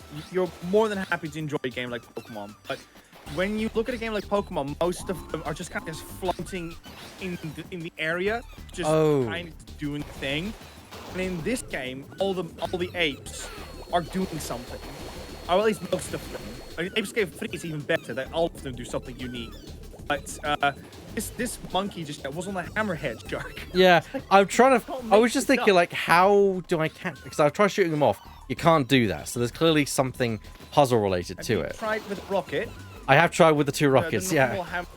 Okay. Yeah. Sometimes doing it with more powerful weapon works. You might need a boxing glove for that one. Maybe. It's just one of those kind of games where, you know, as you unlock more things, you go back to levels and get the monkeys you missed. Oh, yeah. That's one of my favorite aspects about these kind of games, is that as you unlock more gadgets, you then get more in your repertoire to then go back and deal with them. So. The only kind of static, that's the word. I'm sure there's more games like it, but I really enjoyed that in Star Wars Fallen Order. Fallen Order, yeah. Yeah. Well, you know, you kind of go back to levels and unlock new paths that you didn't have access to before. I like that in games. It's nice. I do too. I don't feel like I'm doing the same thing over and over again. I'm going back to get everything I missed. Now I'm bigger and stronger and better than I was before. I like that as well. That's why I tend to like Metroidvania so much, because the whole point is I get stronger, I unlock abilities that unlock this section that I can go to. So yeah, I very much feel that as a fan of that kind of game. There we go. Nika, did you ever play Fallen Order? Oh, go on. Yeah, I have actually, and then I got stuck. I didn't enjoy it anymore. But I think if you helped me push through it, I would probably continue it. But yeah, speaking of Castlevania, or you said Metrovania, Evac, I've been playing the Game Boy Advance collection on the PS4. Yes. And that was the first exposure to all 4 games. So I'll just quickly run you through them, because I literally finished Circle of the Moon yesterday. Circle of the Moon, Vampire Kiss is kind of like a lesser version of Rondo. It's cute. I like it, but it's not. Rondo is just sadly the better game, but I don't hate it. It's definitely fun. Circle of the Moon. Oh my lord. That game, it was totally not made by Igarashi. You can see that immediately. It wasn't. No. And it wasn't, yeah. But I will say this. It's not a great game. It's not a great game. But it's also quite a decent game, especially when you consider that it was a launch title for the Game Boy Advance. A launch title? I thought it was like early GBA. No, it was. I was right. It was very stiff. It was like at least the first few months. I know it was a launch title in the UK at the very least. And yeah, I really did not enjoy the jumping mechanic. I also felt that the game was very unnecessarily hard. There was a lot of like how do you say this? There was a lot of just like, not really well planned enemies, and they just became very aggressive because of it. And they all had like the same trick up their sleeve. So Circle of the Moon, I kind of just pushed through. And I thought it was okay, but if I didn't have the going back in time thing that you have in the collection, I would have probably just given up on it. I played Harmony of Despair. Initially, I was skeptical. I was like, okay, let's see where this is going. And it had like very weird controls with LNR, but then it grew on me. And I really enjoyed my time. Yes. For anyone who's watching, I'm actually finishing off Aria of Sorrow tomorrow on my stream tomorrow. I saw that you were playing games, yeah. Yeah. And, yeah, Harmony with I forgot the characters' names. I'm sorry, but basically the Belmonts and the characters they have such what is it lovers energy going through them. So they're made for each other. They're a bit more than friends at this point, I think. But yeah, I really enjoyed it. There's a couple things in it. I think you know what I mean. But I don't want to spoil it. Basically, death refers to it at one point. It's like, you still don't get it, do you? That bit. Yes. I found that a little bit weird, but then it grew on me as well. And Aria of Sorrow is just, you know, chef's kiss. Fantastic. I can't believe that's a Game Boy Advance game. I just can't. I'm like, how is that game that good looking? It is that well orchestrated. People say that well made. It's insane. People often say if Aria of Sorrow is the next best game after Symphony of the Night in terms of the Metroidvanias, style Castlevanias. So, not surprising. 100%. And I look forward, and I kind of wonder, and secretly, I know it's not going to happen because the next games are on DS and dual screens. Trying to find a way to make that work on a re-release. I don't know if they're going to do it, but if they can do the DS games, can't wait to play. What is it? I think it's Dawn of Sorrow, which is the sequel to that. So yeah. Yeah, because the character for Aria of Sorrow, the main character, he's so cool. He's such a cool concept for a character, and to see him continue into a sequel was a good idea. Not just that, but it's... I side with you. I would love the DS games to see return to a platform that maybe is a little bit more convenient. It's, more convenient is the name of the game there. I mean, I actually don't think... what I love a lot about that is also it's set in the future. Yeah. It's set in the year 2042 or something. Like, you can get a hand... Oh, God. Okay. Monkeys and machine guns. I think I came up with the Julius Belmont question for you when I was playing Aria of Sorrow. That was it, Julius Belmont. I thoroughly enjoyed Aria of Sorrow. And I'm glad I finally played these games because GBA games are severely overlooked. Yes. It's actually a fantastic move on Konami to re-release them. And then I was like, oh, that's cool. How much would Aria of Sorrow be on eBay? And I was like, oh no, it's even more than Symphony. Yeah. I was while you were chatting about a game I know nothing about, I was just admiring the game that we're watching right now, and I was thinking like the draw distance that they do for each level is really nice. It's a nice touch. Like for example, now you're in this dark cave, everything's black. You know, because obviously you haven't got very high draw distance on this one because of the limitations of the PlayStation 1. But it's all black. But when you're in that tropical level and the sharks, it was all like a deep tropical blue. It was really nice. They could have left it as white or black for, you know. But it's nice they actually put like a colour that represents a level in there as well. So you still feel like you're in that tropical area, even though you can only see dinosaur like level, isn't it? 2 meters of it. I appreciate. We're about to experience some 4, everyone. speaking of which, the draw distance in this bit is not good. No, I'm no. really sorry for what's coming up. No. I mean, this game, most PlayStation 1 games suffered from terrible draw distance. It's just how it is. I thought you were about to say so. Most PS1 games suffer from VOR or something like that. I thought, well, somebody, what? Okay, so yeah. Also, Wow, look at this thing. yeah, Dexter, I think is what their name is. This reminds me of my dilemma with the Mario and Luigi franchise. So, I loved Mario and Luigi, and there's a game called Partners in Time, and it's the second game, and there's one level where you're going inside of a Yoshi, and I was just like, oh, this is disgusting, man. I don't like internal levels like this, and then they were like, oh, there's a third game in development. I was like, oh, okay, what's this about? Bowser's Inside Story? This is Bowser's Inside Story. It's all about that. I was like, I'm out. It's the best one. I played it for an hour. I was like, I don't want this. You don't like you don't like games that are based inside other animals. She always struggled I just with. don't like testing levels and stuff. It's like, Okay. Because there's that one dungeon in Ocarina of Time, isn't there? That's all based inside a fish. Oh yeah, the third one. The water temple, isn't it? Yeah. No, this is a different dungeon. Okay. It's Jabba's belly, but yeah, and that's very intestine looking, lots of veiny skin and things. And yeah, already I Shadow said it as well. It's just, when I went through that level in the second game, I was like, I love this game except that level as a kid. I was like, that's the one I don't like. And then they make a whole game about it. I don't know what vor fetish is, so I'm going to look this up now. Oh God, no! Save yourself! Save yourself! I will break into your house, Liam, and stop you manually. Don't worry, I'm going to look at Science ABC and they'll explain it to me. Oh God. There'll be lack of pictures on this, so I'm not going to do show me images on that one.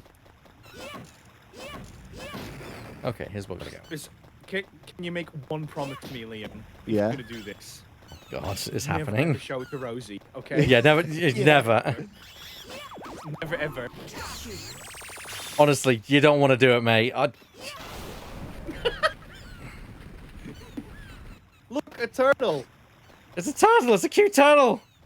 You like turtles? can't You like help. turtles, Liam? Does Liam like turtles, Nico? Happy He turtles, does happy love turtles. UFOs. We warned you. You know what? I always just cheesed it. I just did like this double jump method to get over there. I didn't realize you could double jump out to get over here. Stupid. He's so stupid. Of course he was there. I am actually that reminds me. I've never heard of this before. Thank you. You're sweet. You sweet innocent mind. You sweet child. What have we done, Evac? I've nothing good. That's what I can say. I just know because I'm quite versed in most things, so I'm a bit shocked I've never heard of this before. Versed in most things. Well, I've been around. I've read things. I've seen things. I'm just. Yes, shocked it I've works! Never heard of this before. Yes, I'm doing it. There we go. There's an image here that looks. No, that was the thing. Yeah, if you do if you do a jump, and because when you jump, when you then pull back on the slingshot, it resets your ground position, so it effectively resets your jump. So if you jump, then it's some DKC2 stuff. it's a speedrunning strategy that I remember seeing on a. God.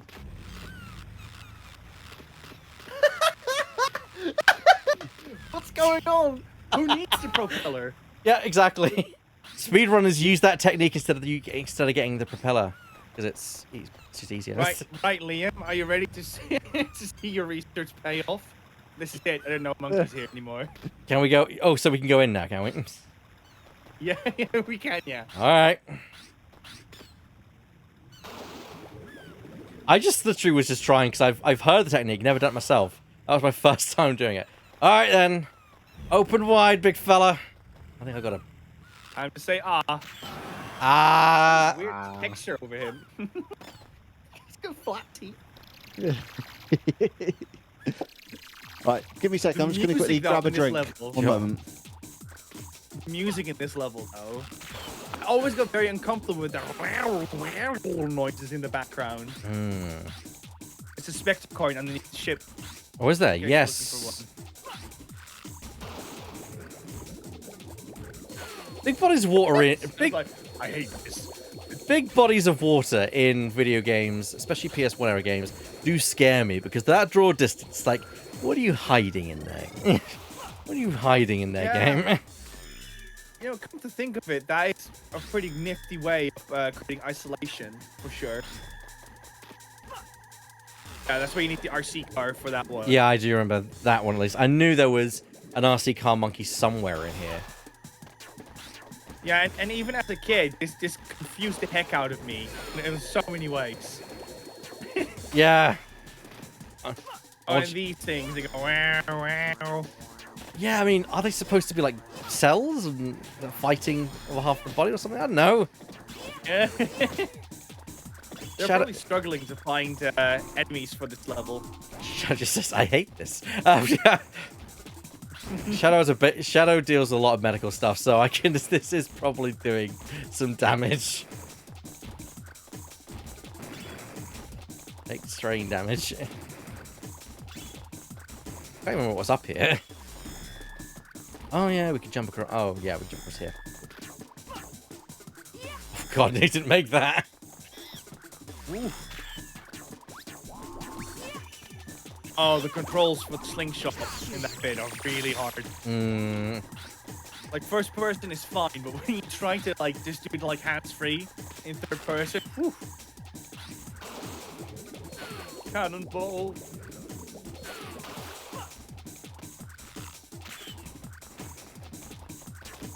But yeah, now that we are here at EBAC, are there any, like, streams you'd like to promote? We have a bunch of Buddy Games people around here as well. Yeah, of course. So as I mentioned, tomorrow there's me playing some Aria of Sorrow. Hopefully finishing it off with the true ending. There's a bit of luck because I think there's a true ending for that. Don't tell me if there is or isn't. I've not finished it yet. The first time playing it. Wednesday I don't stream because I'll be playing some miniatures games at my local game store. Thursday it's Star Wars Day, so that's gonna be some more Dark Forces 2, hopefully. Star Wars. Oh, Dark Forces. I haven't played that in a while. Yes, because of you like Dark Forces. You like Doom. It's basically just Doom, but Star Wars. Oh, is it the old PC 3D one? Yeah, the one with FMV cutscenes as well. Yes, yes, it does. Yeah, it's basically just it's like Doom engine, but with a Star Wars skin. Yes. Maybe chat can help me, but there's like a Quake-like Star Wars FPS game as well. From yeah, it's like Quake era. I was like, which game is that? Why is it jiggling? I know. So there's that. And on Friday, I think it's really more Dark Forces because Dark Forces 2 was actually a promise from last year, which I need to finish off. Then we begin the Star Wars series, which is basically me playing every single Star Wars game I can get my hands on because someone promised that for GameBlast. Shadow, dare to explain this? I know what's coming up your way. I think you. Oh, I thought there was going to be like a monster coming your way. It might be a bit ahead. That'd be ahead. Have you ever played Star Wars Galactic Battlegrounds?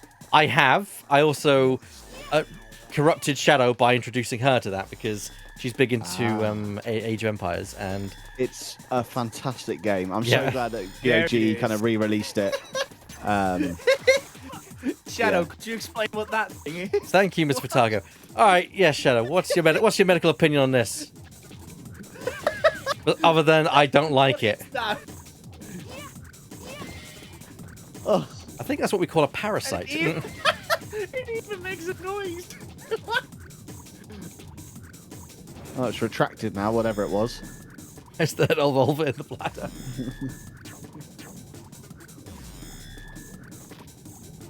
Okay, I guess I need the actual copter for this. Oh no, there's a platform, which I got squished by. Which I did get squished by. No, I'm fine. I mean, I don't really need a platform. Oh no, Liam's only weakness, waiting. What? I said, oh no, Liam's only weakness, waiting. I'm patient. No, you're not. I'm patient. We had a PlayStation 4 on off mode, and as soon as we turned it on, because you have your PlayStation on rest mode, you were like, "Oh, this takes so long, Nico." And it was like 8 seconds. It wasn't 8 seconds. For me, it's like 8 seconds because I turn the PlayStation on and I launch the game and it's there exactly where I left it. But no, your house, you have to turn on the PlayStation from the plug and then turn on the PlayStation and then load up the game and then load up your save file. Are you saying that Sony built the PlayStation 5 just for Liam? Yeah, actually, I can't use the rest mode on my PlayStation 5 because it doesn't work. Yeah, doesn't work? I've got this weird glitch where the controller doesn't work if I put it in rest mode. I have to yeah, it's only if I leave it on overnight, which is not fun. Yeah, if I just leave it off like an hour and come back to it, it's absolutely fine. But if I leave it for like a long amount of time and come back to it, the controller turns the PlayStation on, but then the controller won't sync with the PlayStation. And I don't know what's causing it. So I can't actually use rest mode at the moment. I don't know if I just got a dodgy one when I bought it, but the problem is you know, they're hard to come by at the moment, so I'm stuck with it. This is a tough bit. Did you see him spin? Yeah, I saw him spin. Whee! Alright. Hey, what do you think of the world of Apescape so far? Yeah, no, it's fantastic. I think it's a brilliant game. I mean, I've always liked the third one because that's what I've seen. There's like a moon landing stage, I believe, which was quite funny, since a lot of people think it was fake. So it's quite a funny one. Yeah. That's in Ape Escape 3. You can see them filming the moon landing. But yeah, this one's a bit more generic than the third one. Even though it looks lovely, it's still like, you know, there's a tropical level and there's a woodland level and there's a dark cave level. I mean, there's the time travel theme, I guess. The way how I see it is that if you could start comparing it, to more modern games, like newer games, then yeah, I can see your point. But from a PS1 standpoint, it doesn't get better than this. Yeah, it's so good. Yeah, that wasn't me kind of criticizing the game. I'm just saying, compared to Ape Escape 3, you know, obviously they spent a lot more time and had probably a bigger budget to do a lot more. But this game looks absolutely lovely for a PlayStation 1 game, and they're so smart in their decisions on how to do things. Like I said earlier, just that draw distance color thing just really impressed me. It wasn't just black or white. Yeah. You know, different colors depending on the level you're in. I was like, that's really nice.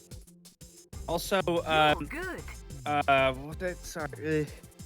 eBack, when it comes to the net that you use, I learned the other day that they don't need to be caught in the net. No, they have to just touch the net. Yes. You can spin the net and you would still capture them.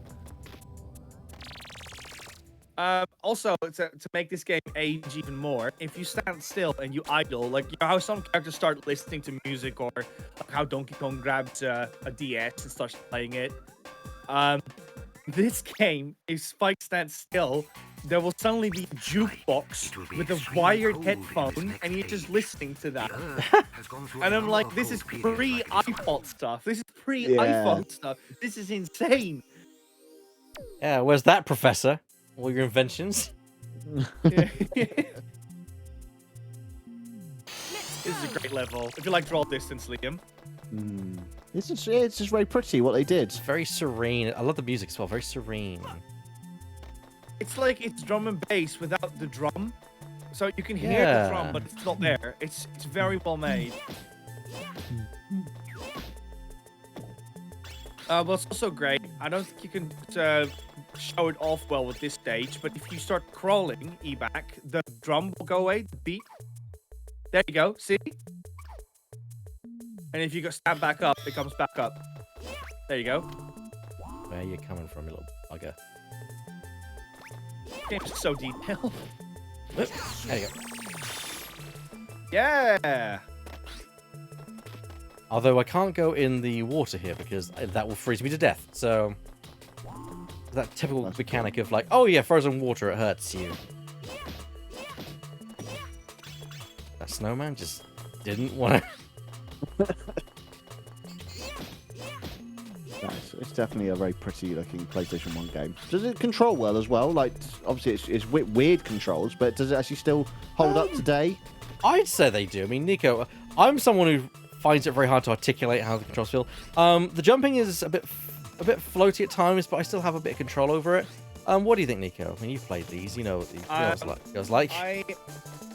I think, well, Jack and Daxter really, like for me, innovated how you play a platformer, and this is before that. You really are you're not controlling the camera. You're kind of just adjusting the camera constantly. So the camera feels dated, but only in the sense that it feels dated because it's a PS1 game. So if you can live, if you can live with the fact that it's a PS1 game, it controls fantastic. If you compare it at today's standards, there's a couple of elements that are primitive, but it works. It's extremely responsive, and it's a lot of fun to control as well, because there's nothing like it. There really isn't anything like it. Like, closest you're probably going to get is Astrobot, but that's for perfect reason. That's because Team Asobi is half the people that make these games. It's nice that it's got that. It's nice that it still holds up, because that's probably my one issue with older games. It's just the controls are just. I'm so used to modern controls that to go back to older ones is a struggle for me. Like with Dino Crisis we're playing, for example, as well. Like tank controls are the worst thing in the world. Some people may like them, and that's actually fair. I'm not saying that, but for me, I hate tank controls so much. Right so there it's with you, hard brother. for me to go back to a game with tank controls now. No, I completely agree. I'm not a fan of tank controls either. If anything, I really enjoyed the remakes of Resident Evil 2 and 3. They are. I mean, I haven't actually completed 2 or 3 because I'm a big wimp. But they are beautiful, beautiful games. I can't wait for the upgrades they're getting soon. Yeah, because they're being updated for next gen consoles, aren't they? Like Rosie and It was Nico so and I, convenient for us. yeah.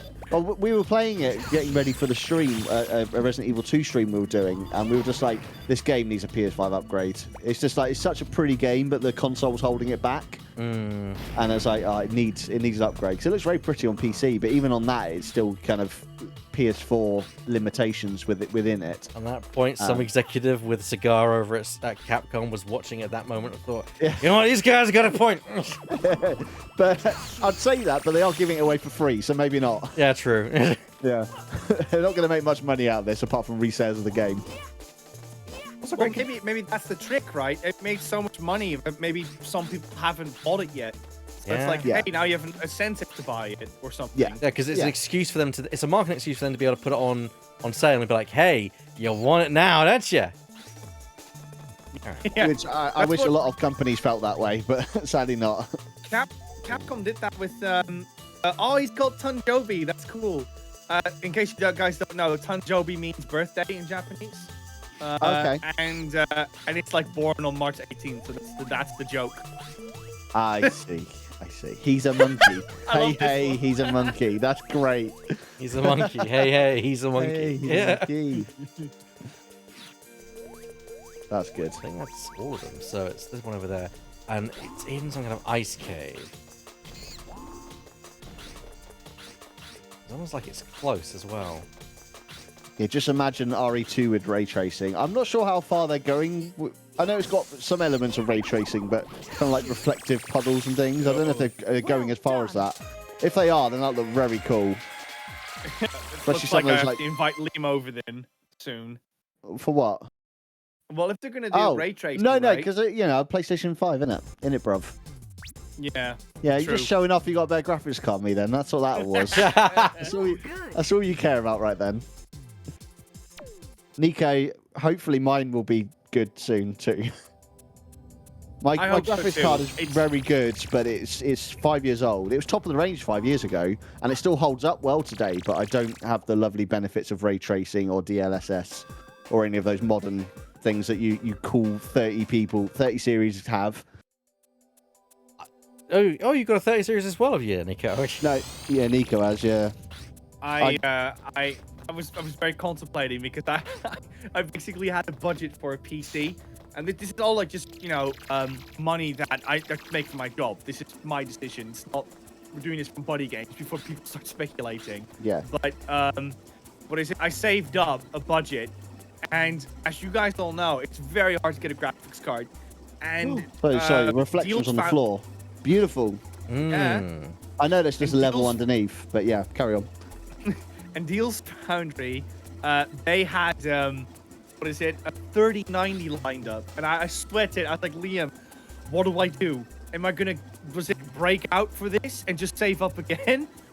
Or do I wait for 3080 to come out? And Liam was like, this is your only bet. And it was. Throughout the whole year, there was no 3080 in stock. 3080s are still hard to come by at the moment. 3060s, 3090s you can get sometimes, but I haven't seen any 3080s, or TIs, I should say. I've seen 38s on sale, but they're overpriced as hell, though.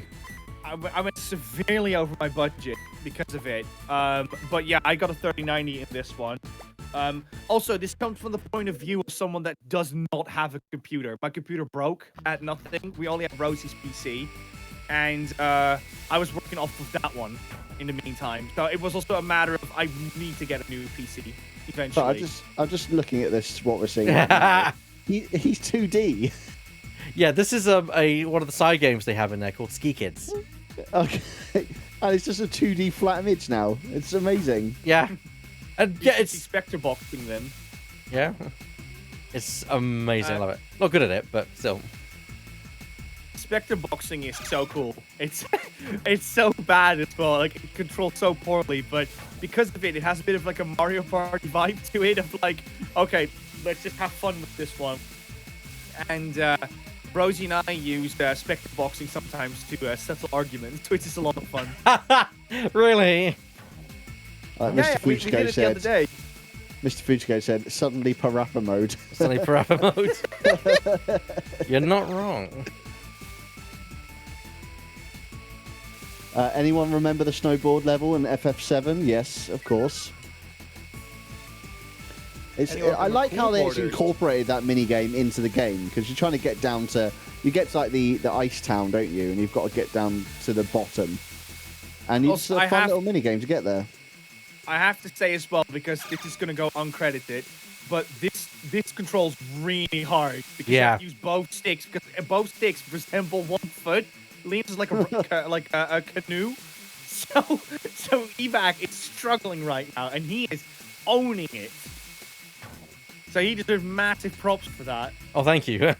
Yeah, it's not easy to control. I wonder why they decided to do that for this kind of level as well. Well, it's not a level; it's actually a side game. You unlock so a side game, but I just don't know why did they decide to do the whole twin thumbstick thing for a skiing side game? Because it's the whole thing. It's the whole thing. That's the whole thing of the game. Twin sticks. It's the whole thing. Is this game just to promote the new twin? Pretty much. Yep. Pretty much, yeah. Pretty much. Nintendo does the same. It's like, hey, we made a balance board. Here's We Fit. Hey, we invented cardboard. Here's Labo. Yeah. Invented cardboard. That's fantastic. No, it is very difficult to control this. Yeah, and to be fair, I'm actually quite pleased with the times I'm getting quite here. I'll take middle of the road.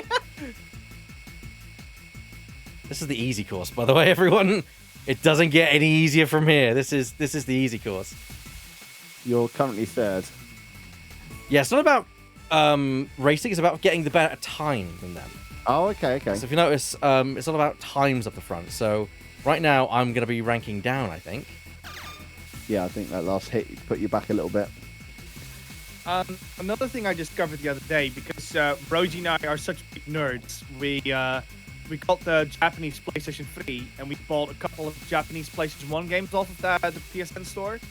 And one of them was Ape Escape, and it turns out that the Japanese version of Ape Escape had Pocket Station involved with it too. So you can probably do stuff with monkeys on a Tamagotchi-like memory card in Japan as well. So this game, again, like Ape Escape 3, had lots of cool extras to it. I'll look up Pocket Station now. I don't know what this is. It's a memory card that looks like a Tamagotchi. Oh, yeah, I remember this. No, I don't think I've ever used one, but I remember seeing one. Well, they're Japan only, sadly. We don't have one. But yeah, we don't. They never came over to UK then, or West, nope. I should say. That's odd. Amazon Pocket Station. Let's have a look. Well, maybe if there's like cool stuff you can do with it, then maybe like it could be cool for a BuddyGamess stream. But so much setting up. You can so many games we have to get as well. Only $45. It's not too much now. They're not that expensive. I'll take middle of the road. There was no way I was going to get top of the board there, because that game is, super hard to control. Yeah, they're not that expensive, Nico. Oh, some of them are. Yeah. There's some limited edition ones that are over 100, but generally, like the standard Sony one that's just like white, they're like 35, 40 quids. Well, this is the cool thing about the Japanese market.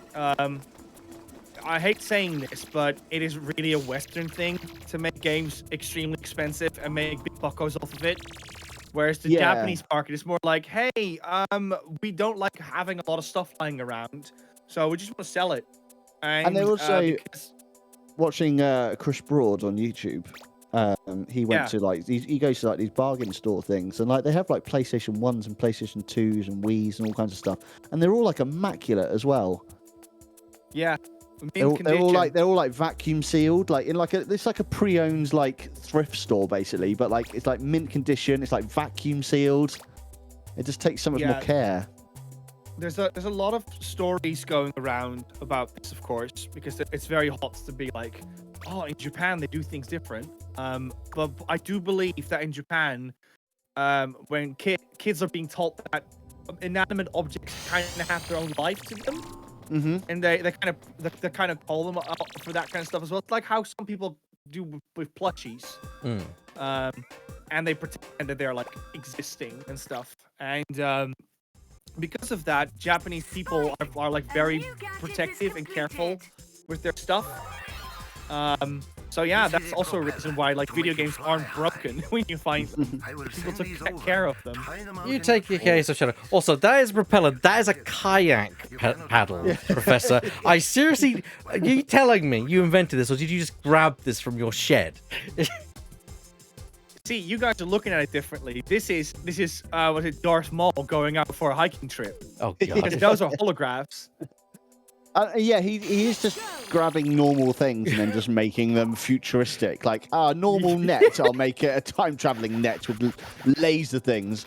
And this is just an oar from a canoe with laser things on the end. He just adds laser things onto everything he finds. They got the transparent pocket station here. That's a cool one. He's basically like one of those people that make RGB PC cases. Yeah. RGB anything. You want an RGB straw? I'll make it. All right then. Shadow's off. Goodbye, Shadow. Have a lovely time. Base track. I am very curious about how, if I can master this technique, how high can I go? Yeah, you can probably you just cheat your way through some of this game. You can. That is, again, I say it's a speedrunning technique. Yeah. You can literally skip portions of levels using this. It's just about timing it correctly. If you master it, I bet you can do it even better than the propeller. Yeah, you can. You can get higher than propeller. As I can demonstrate right now. The only downside is it does kill your forward momentum a little bit. I have to say, I also love that the skybox was like deliberately like 10 miles high or something. Yeah. So it looked like as if you were going really high. Yeah. Skybox in this game actually is quite distant. I mean, skyboxes. Skyboxes are so hard to get right. Like I mean, if you scan the monkeys in this area, they're like they have like a domestic family or something. The ones over there. Maybe. Yeah. Let's go. They got like arguing parents and stuff, if I'm not mistaken. Speedy. I remember reading something about them. Speedy likes tombs. Lara. Oh, that was it. There we go. Tomb Raider reference. Ah, yes, that's cool. It's funny. I was literally about to mention Tomb Raider. Funny enough, because I was watching. I was mentioning skyboxes, and you can see a crease in the Chronicles skybox. It's like, that doesn't look good. Yeah, currently. Yeah, there was a weird era where they just had square skyboxes, and it's just you can always see a line. No, go on. Like back in the 90s, obviously there was like a lot of jabs that companies did towards each other, and Sony obviously did their own jabs to Nintendo. And in this game, in the Sushi Temple, there is a monkey all the way on the top of the building, and he's the fastest monkey as well. So like you have those scaredy cat monkeys, but they can run really fast.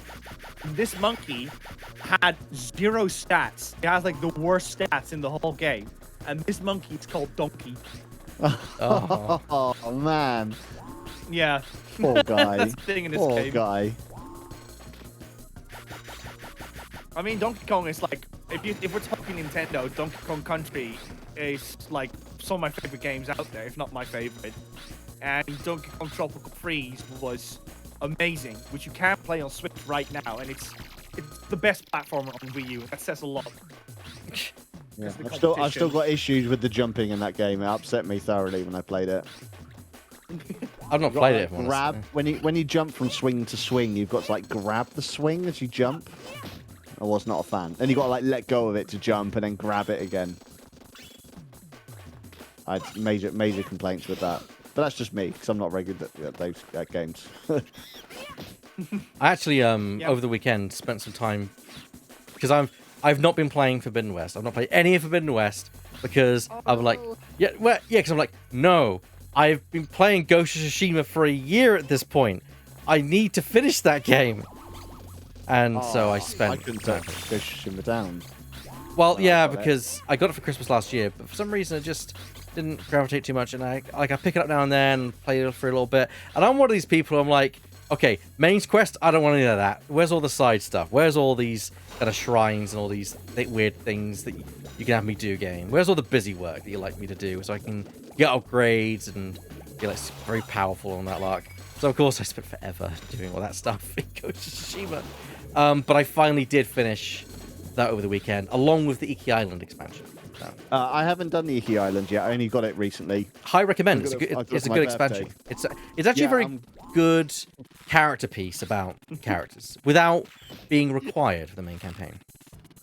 Yeah, I'm looking forward to going into it. Like I said, I've just got Lego Star Wars, so that'll probably take up my time for a little while. But that's a bit more of a casual game, you know. It's not your big in-depth story cinematic piece. But yeah, we were the kind of friend that gave Liam gift cards. Yes. No, you don't usually. It was because you knew that I wanted I wanted all the PS5 upgrades from my current PS4 collection. You know, like the Spider-Man, Uncharted, Ghost of Tsushima. So yeah, they got me gift cards. Because obviously you can't just buy those in a shop or anything. You know, you have to buy them from the PlayStation Store. So that's why they got me gift cards. They're usually very, very loving and spend a lot of time on my presents. I'm the kind who's like, I would never... I'm actually the opposite. For me, it's like, if you give me gift cards, like, you value the fact that I know what I want and that you don't think you can please that. Yeah, I always see it as that way. It's like, oh, thank you. But I can also understand how someone would take it the wrong way. So yeah, I mean, I'm absolutely fine with gift cards anyway because it's just free money, isn't it? My partner is... I was just trying to rile him up. My partner is a god at buying gifts for people. I don't know how he does it. He just knows what to get people. It's fascinating to me. If you don't mind me asking, what did he get you? It made you go like, oh my god! Because I love gifting people stuff. I mean, so this past Christmas, he's the one that got arranged the PS5 for me. Which without him I wouldn't have a PS5. So that was, which he knew I wanted that. That's hard to do at the moment. And it's hard to do at the moment, yeah. So that was a big special thing. Yeah, it's not just as simple as going to your local shop and picking one up. You know, exactly. That's work going into that. Yeah. Saying that now, I did luck out with my PlayStation 5. I got a nice bonus from work, and I literally went into the game store and I said, "Do you have any PlayStation 5s?" He went, "Yeah, we got loads." And I thought, it was as simple as that. I was like, "Wow, okay, that was easy." What was everyone else complaining about? Yeah, Liam basically just won the lottery. He was like, "I'll just try it, see what happens, whatever." Walks in, do you have PlayStation 5? Yeah, we do actually. What? It's just, yeah, I really lucked out. I obviously just went in at the right time, the right day, because I imagine they're probably sold out the next day. Yeah, they probably were. Because you got lucky. I was very lucky. Oh, this is a tough monkey to capture. Good luck with this one. Oh.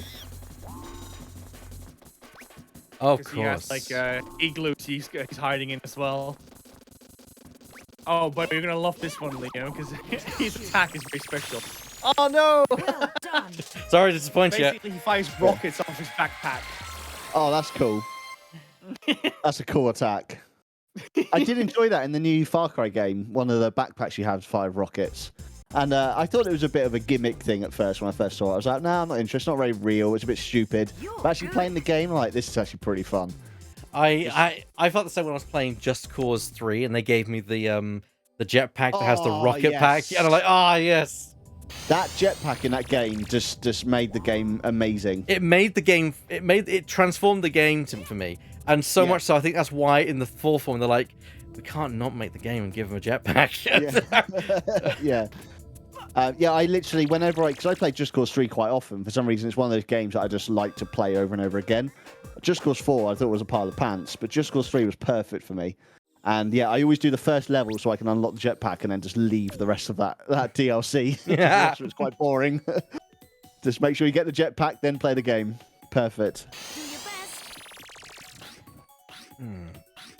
Yeah, I really didn't get on with Just Cause 4. I don't know why. I should have done. It's a bigger and better world, but I just found it really boring. Yeah. The thing is, the Just Cause games is they're very large, but they're also very empty in terms of what they are. I feel like if the worlds were just smaller with the bases having less distance between them, it would be better because it's like, less distance between my bases. I also liked it in Just Cause 3 where, like, I know a lot of people don't like this, but I like just taking over the bases and just slowly taking over the map. Yeah. And they seem to, they got rid of that element in Just Cause 4. They got the whole, the resistance thing, and you get resistance points. And I like just slowly, it's one of those games that I'll just quickly, before I go to work in the morning, I'll just play it for like, 15, 30 minutes, take over a new area, and then just carry on, I think it's just fun blowing stuff up, and I think the issue was Just Cause 4 that you didn't need to blow things up anymore. There was no reason for it. Yeah, that to me is the hallmark of Just Cause. Is like Just Cause is the action. Just Cause is the Arnold Schwarzenegger Rambo action game. Where you're just blowing stuff up. Yeah, exactly. Yeah, it's all about destruction and chaos, and it's just like a sandbox game. You've got a military facility there with gas tanks and barrels and cars, and you just blow stuff up, and it's good fun. And Just Cause 4, you just didn't need to blow anything up unless you wanted to hurt enemies, and that was it. And it was just dull. You know what we really need a sequel of? And now that I think about it, we really need another Blood Dragon. That's what we need. Oh, that was such a cool little side game. Yeah, it's such a. If you're in your 80s, Cyber Commando. Films. Yeah. It was so well done. And I'm glad they kind of. I mean, they haven't re-released it, but I'm glad they kind of bundled it in together so people can play it on newer consoles. Hello there, Drifting. Hello, Drifting. Welcome to the Hello. stream. If anyone doesn't know, Drifting is part of Silly Voices group who stream me on Saturdays. Speaking of, anyone doesn't know, check them out. We do Silly Voices streams where we play through Ace Attorney and give the characters our voices because that's fun. Nico it was so much fun doing Ouichi. Yes. It was so much fun. And then there's that moment where we just decided to switch voices. That was amazing. And that was Bear's fault, if I'm not mistaken, right? Bear was the one who did that, yes. Yeah. Well, by accident, you just kind of started reading out the wrong one. No. I put out a challenge to the chat saying that if we got to the next milestone, I would literally hit the randomize button and we would switch. Everyone would do a different voice for a different character. And everyone in the room was like, "Ooh," because we were not prepared for that. Yeah. And Bear was like, "I'll challenge you to that," and we were like, "Yeah, more money for charity. Let's do this!" And everyone was like super excited. It gave people a chance to also play other characters as well, which is great.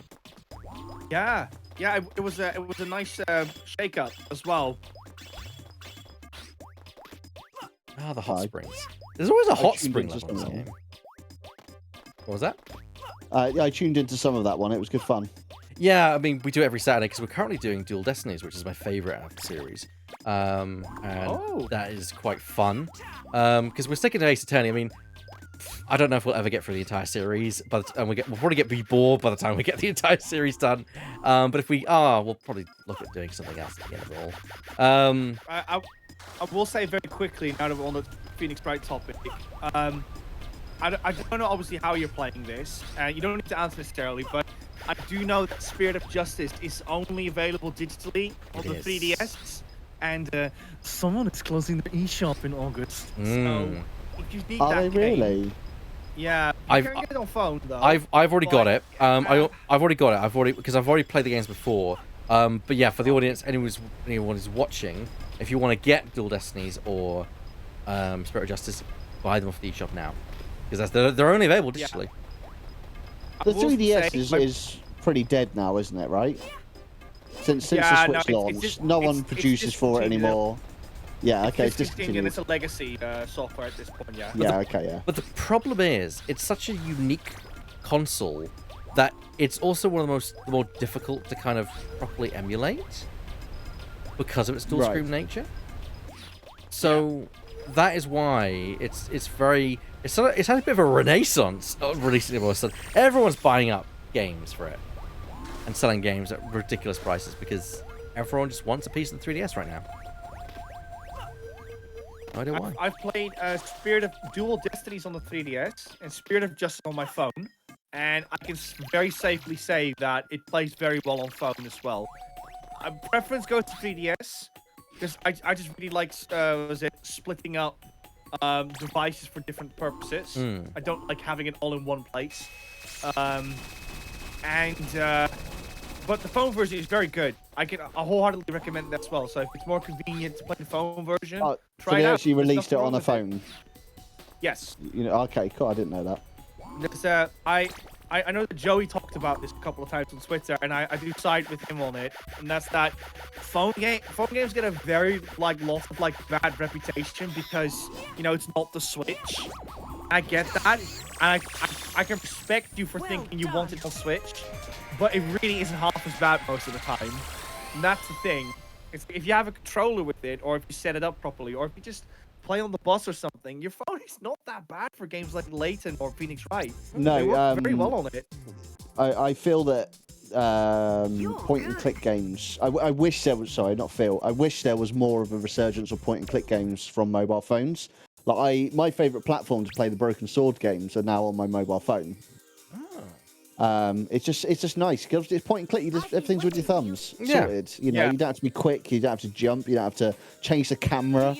And I know the iPhone's got some really cool point and click games on it, but they're not everywhere and they're not that popular, unfortunately. And I really wish point and click would have a bit of a resurgence. You know, I'm not saying they should be exclusively mobile phone. I wish there was more for that because mobile phone games are pretty, microtransactions and free to play and all that stuff. So I don't mind paying for games on mobile. I just wish there was games to play. And I'll very quickly inject as well, just because it's Phoenix Wright and Layton work well in it. You will probably not see me play an RTS game or a shooter or something or platformer on the phone. But you would also not see me playing RTS on a console game.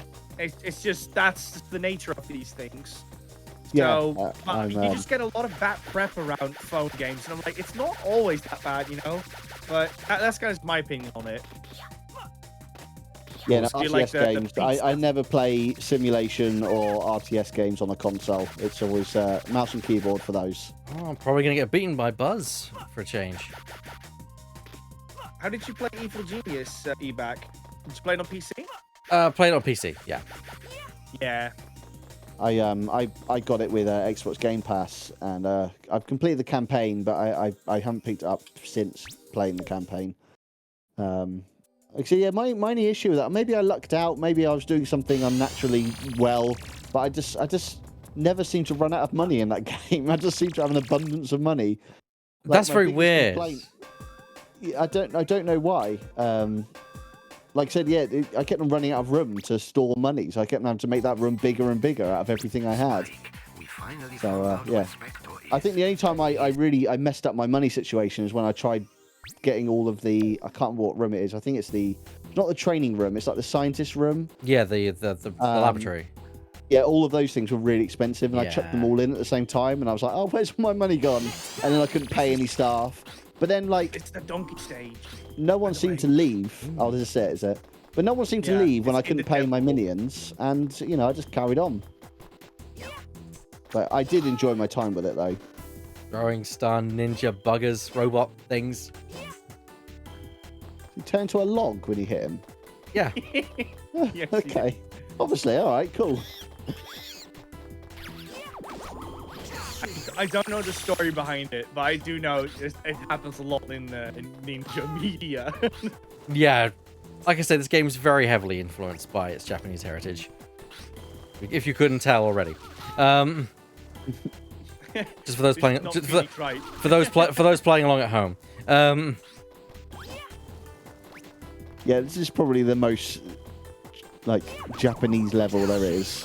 The music, the temple. It's I think the game that screwed that narrative up the most must be Trauma Center. That one it wrote itself in a corner with the amount of times you tried to switch things around. Are you familiar with that, Ebac? I've not played Trauma Center, no. So you know the whole Japan-Fornia thing with Phoenix Wright? Well, they did that with Trauma Center as well, and they were like, wow, this is Los Angeles, and then they just kept... Then they made a hybrid, and then they made it just Japan, and now it's still Japan. It's a mess. They keep changing it, and they just don't know what to stick it to. To be fair, I think they at least got the handle on that in the later part of the Ace Attorney series. It's, you know, they refer to it as LA but there's like a lot of immigration that happened from Japanese culture, and so there's a lot of mixing of the races, and mixing of the culture, which I think is a great thing to show that a lot of stuff is heavily influenced by Japanese culture there, because a lot of people it's just great. Do you know about Aria Sorrow? That's another awkward one with Japan. I think it was that in Japan he's just a dude that comes up. Well, maybe not just a dude. He's just like a student. Yes, he's in the West he's like an exchange student. It's like, why? Why can't he just be Japanese? I don't mind. Yeah, I don't mind if he's Japanese. It's fine. Yeah. You know? He had to be an exchange student for some reason. Also, high school student in inverted commas. Is he like 26? I mean, he's 18 or something like that? I think he's 18 or something. He Yeah. doesn't already have like a full head of white hair, which is slightly suspicious. Yeah, but that's anime. That's anime, really, isn't it? Yeah, it's true. Oh, Liam, is this the kind of room you want to have when we're all like 1 million subscribers on BuddyGamess? What, like a lava room? No, you'll see it a bit. It's in the distance. There you go. What, the skull room? Can you see what it is? It's like is it a dragon head? It's a giant statue of Spectre. Oh, is it? I did not see that at all. Yeah, I wouldn't mind a giant statue of me. Yeah, we need to have a good noise filter to filter the lava noises out. Yeah. we don't need to get real lava, we'll just get RGBs on the floor. They're sorted. We'll get the, No. the professor involved done. If you want to do it properly, it's RGP layer underneath, and then like a thin layer of like water, like kept in like between two panels to kind of simulate effect. And there you go. There you go. Lava. Oh. with flame bulbs apparently. So yeah, I'm more than happy with this. Let's do it all. And then we'll give Rosie a little straw, and every now and then she can just go like. Yeah, I don't know if the mic picked that up. No, I think I heard that. Yeah. Yeah. Just bubble sounds. The bubbling of lava. Yeah, I have a straw in my cup, so I was okay. This is. I've got a straw in my cup as well. I didn't realise how quickly you drink drinks with a straw. Yes. Why does it go down so much quicker? There must be science behind it. We learned the other day. Science is not in yet. So. Trying to drink from a cup when you have a headset on whilst doing BuddyGamess is very awkward. It is. So we opted for straws in the end. So spend a bit of BuddyGamess money on straws. Well, you guys need. We won't have like a weird neck. I've got a product I can recommend. I'm very fond of mason jars, like mason jar drinks, and they usually have straws with them, and you know. We sell them at my last shop that I worked in before my IT job. Yeah. And also they do exist. These, I think that's, what's it called? Mermimu? That was a gift that someone got me for Christmas this year, and I'm like, I need a new one of these. And it was so ideal because it's insulated, so it keeps. I had a drink in there, which I think I did like I have a long time I had a busy period at work once where literally I was working non-stop from about 9 a.m. until I think it was like 2, and I came back to my drink and it was still bloody cold. It's like how wow. Yeah, it's like what is this How does magic? it do it? Yeah. Yeah. I always found out with I used to have to get a bus, an hour-long bus ride every morning to work. I used to take a thermos flask with me, and I couldn't actually drink any of my coffee until like an hour after I got to work. For like 2 hours later, that was when it was at a temperature that was acceptable. Acceptable I was temperature. like, how does it do it? How does it keep stuff hot? It's magic. Well, I have to say as well, some mason jars come with a handle, and Yeah. I'm like, Lewis, this is your opportunity. Yep. This is your moment. After his tankard. Put your logo on it. Yeah. Do it. I'd buy it. I'd buy it. I would buy it. That's what I drink from. Of course, I'd buy it. He absolutely cornered that market. I will say, if he gets like mega famous, he's like tankards galore. There you go. Yeah. I got my second income. Yeah. There we go. I'd buy it for 69 cents. This Turtle Sages. Hello, Turtle Sages. Nice. Nice. Turtles Ages. Just a different way of reading it. Oh yeah. I'm Good assuming it's question. Turtles Sages, but is it Turtles Turtle Ages? Sages sounds cool though. Yeah, Turtles Ages is not very fun to say either. So oh, I got a raid. Whoa! The mightiest queen with a party of 16. Thank you so much, Fantastic. everyone. Thank you. Appreciate the raid. Hello, everyone. Welcome. My name's Ebac, and I'm joined here by the BuddyGamess crew, Nico and Liam. I'm guessing you're here on account of those guys. Hello. I don't know. Yeah, I have no idea. But thanks for raiding. Yeah, thanks for the raid. We are what is it? We're currently doing Mistake. our duo one-off. We're doing the part where we go to Ebac's channel. Ebac's going to our channel in December, so that's gonna take a little bit. Mhm. But for now, we're playing a bit of Ape Escape. Yeah, and Evac, you know, you do podcasts, you do voiceovers for Phoenix right now. You do Yeah, lots of cool stuff on your channel. I don't do official voiceovers. We do a Silly Voices stream on Saturday. Just highlight. I keep saying it's the highlight of my week doing that stream. I always look forward to that stream. Even if I've got a week where I'm got stuff going on and I don't stream, I always find time to do Silly Voices because it's also the companionship with everyone around because we're all good friends when we do that. That's what makes it so fun. Yeah, I don't get the whole turning into wood either. And thanks for the follow, Fade of Andre. Thank you so much. What's the little? Cat's crew. What's the emotes that everyone's using? What is it? I'm trying to work out what it is. Is it like a goat? Is it a pigeon? Well done. I don't know what it is. Yeah, good question. It's like a bird-like Tim creature. the chicken. Tim the It's chicken. Tim the chicken. Tim the chicken. Chicken. I like Ah. it. Oh, It's we very missed the well donkey, animated as well. Oh, hello, He's the donkey Xandris. monkey. Was it you, Xandris, who passed everyone across? I appreciate it, my buddy. Lord and It's our Savior. Lord and Savior Tim. Are you two good to go on for the next 10 minutes until I've passed and we can wrap up?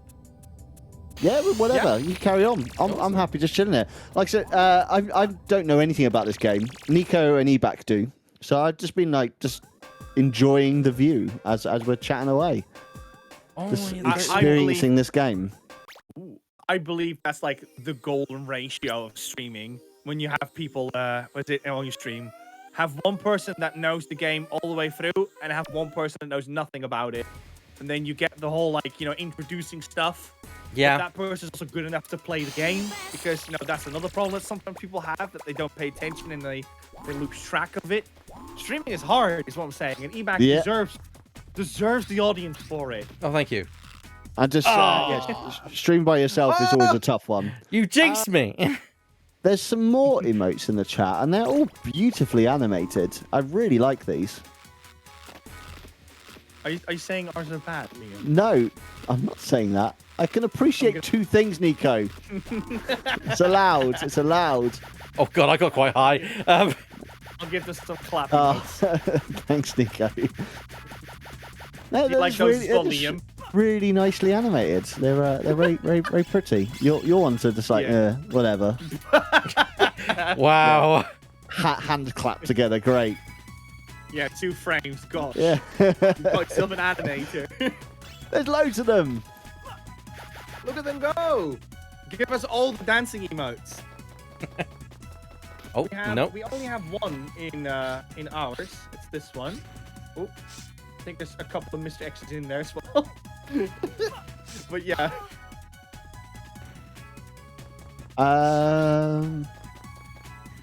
I've not got any kind of... The Mightiest Quinn. What were you playing? If you're still in the chat, what were you playing tonight? If anyone else is from that raid, what were they playing tonight?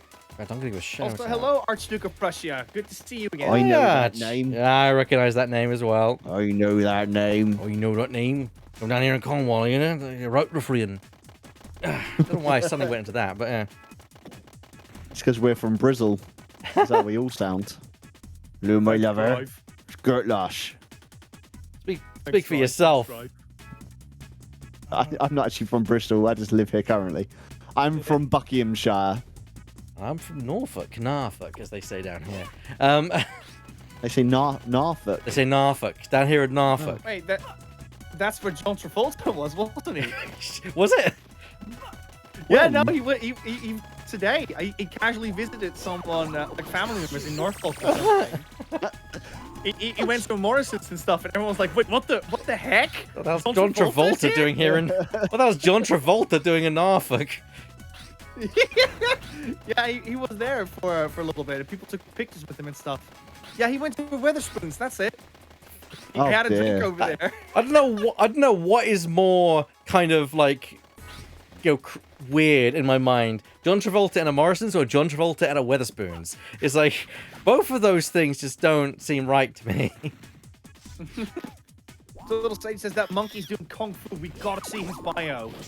Oh, which one? Oh, I don't know if I can actually look at that bio now that they've been caught. Can I? You can in your encyclopedia when you go to your save state, not to your save menu. Well, the Mightiest Quinn was playing Skyrim. We're doing a wild magic run where chat redeems channel points to make me do stuff like Wabberjack or turn into a werewolf or eat cheese or strip. That sounds I didn't chaotic. I didn't know the Wabberjack was in Skyrim. Are you modding it, or have I just missed that out on all of my playthroughs? Pretty sure the Because Wabberjack... that's something from Oblivion. I'm pretty sure it does appear in Skyrim as well. It's a side quest, I think. Oh, okay. I think. I might be I wrong. haven't played Skyrim in quite a few years, so maybe I've just forgotten about it. I really should play it again. I mean, Rosie are going to be You've not played Skyrim in years. I've played modded Skyrim quite a lot, so maybe I'm just misremembering a modded Skyrim. No, it's in the game, says Andros. Fair enough. So I'm English too, from Cornwall, Devon. Lovely. My whole Nice. family's from Cornwall. My whole family. Sadly, I was born in London. I missed out on all the fun Cornwall stuff. Thankfully, I seem to have my sister and I both have ditched our Norfolk accents. For some reason, my parents have very strong Norfolk accents, but my sister and I don't. So, read into that what you will. I have no idea. Then again, she's a stage actress, so... Well, my parents don't have Cornish accents because when they were growing up, they got taught to not have a Cornish accent because they won't be able to get a job. Obviously, things have changed quite a bit in those years, but back then it was like, well, you're not going to get a job if you've got a thick... Hello there, my lover. What can I do for you today? What can I do, my lovely, today? You're looking quite good then. That's what they were taught because that's what their parents thought. Obviously now it doesn't matter what accent you've got, but it was a different time. So yeah, none of my parents sound Cornish. I was have to quickly say, Evac, you have 21 active viewers in the chat. Holy moly! I can't remember the last time we even had 21 people in the chat. For anyone that hasn't followed Evac yet, please goodness consider so. gracious He me. really does amazing streams. I stream all sorts of stuff. I was about to say a word I shouldn't really have said there, but yeah. A variety streamer, I do all kinds of things. Ape Escape is one thing. I mean, we'll be doing a lot of Star Wars stuff going forward. What? Including the RPG, which I'm really looking forward to doing, which is involving some people in the chat and Scarf, which that's gonna be fascinating to run. Like a proper a proper tabletop RPG. Oh right, wow. Yeah. Like custom made. It's not custom made. It's based on the Fantasy Flight systems that released about 10 years ago. But I've been running it for 10 years since it came out, and I just decided, you know what, I want to do some streamed RPG games with my friends. Are you building? Is there kind of self-made maps and things, or are you building them all from scratch? not sure about maps. I tend to do more Theatre of the Mind. That system does benefit Theatre of the Mind. But yeah, I'm creating some characters, some storylines, and let's put it this way: Scarf has given me. I think the way Scarf said it is that he's given me enough rope to hang him with. So yeah, typical thing. I saw Scarf the other day. He was building some maps in some sort of kind of Now, here's Dungeons the and Dragons construction that doesn't thing. make any sense. Go on then, Neeks. Now, here's the construction that doesn't make any sense. Yeah, why put a circular saw there? What's it travelling on? Not only that, it should cut the rope that you're Yeah. traveling on as well. That's a good point. Yeah.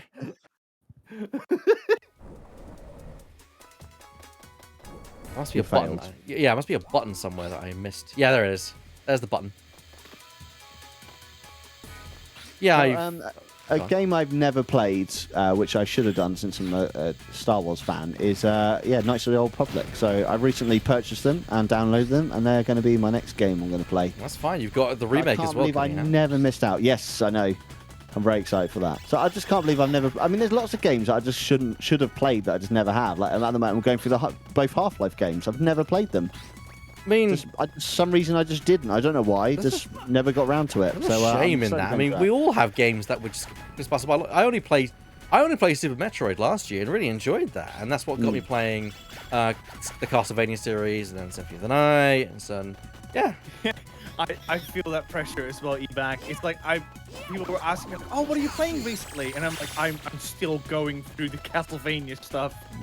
I've been playing Earthbound Beginnings as well. I've been meaning to play more Earthbound, so I've been like, okay, I'm gonna dedicate myself to the NES one.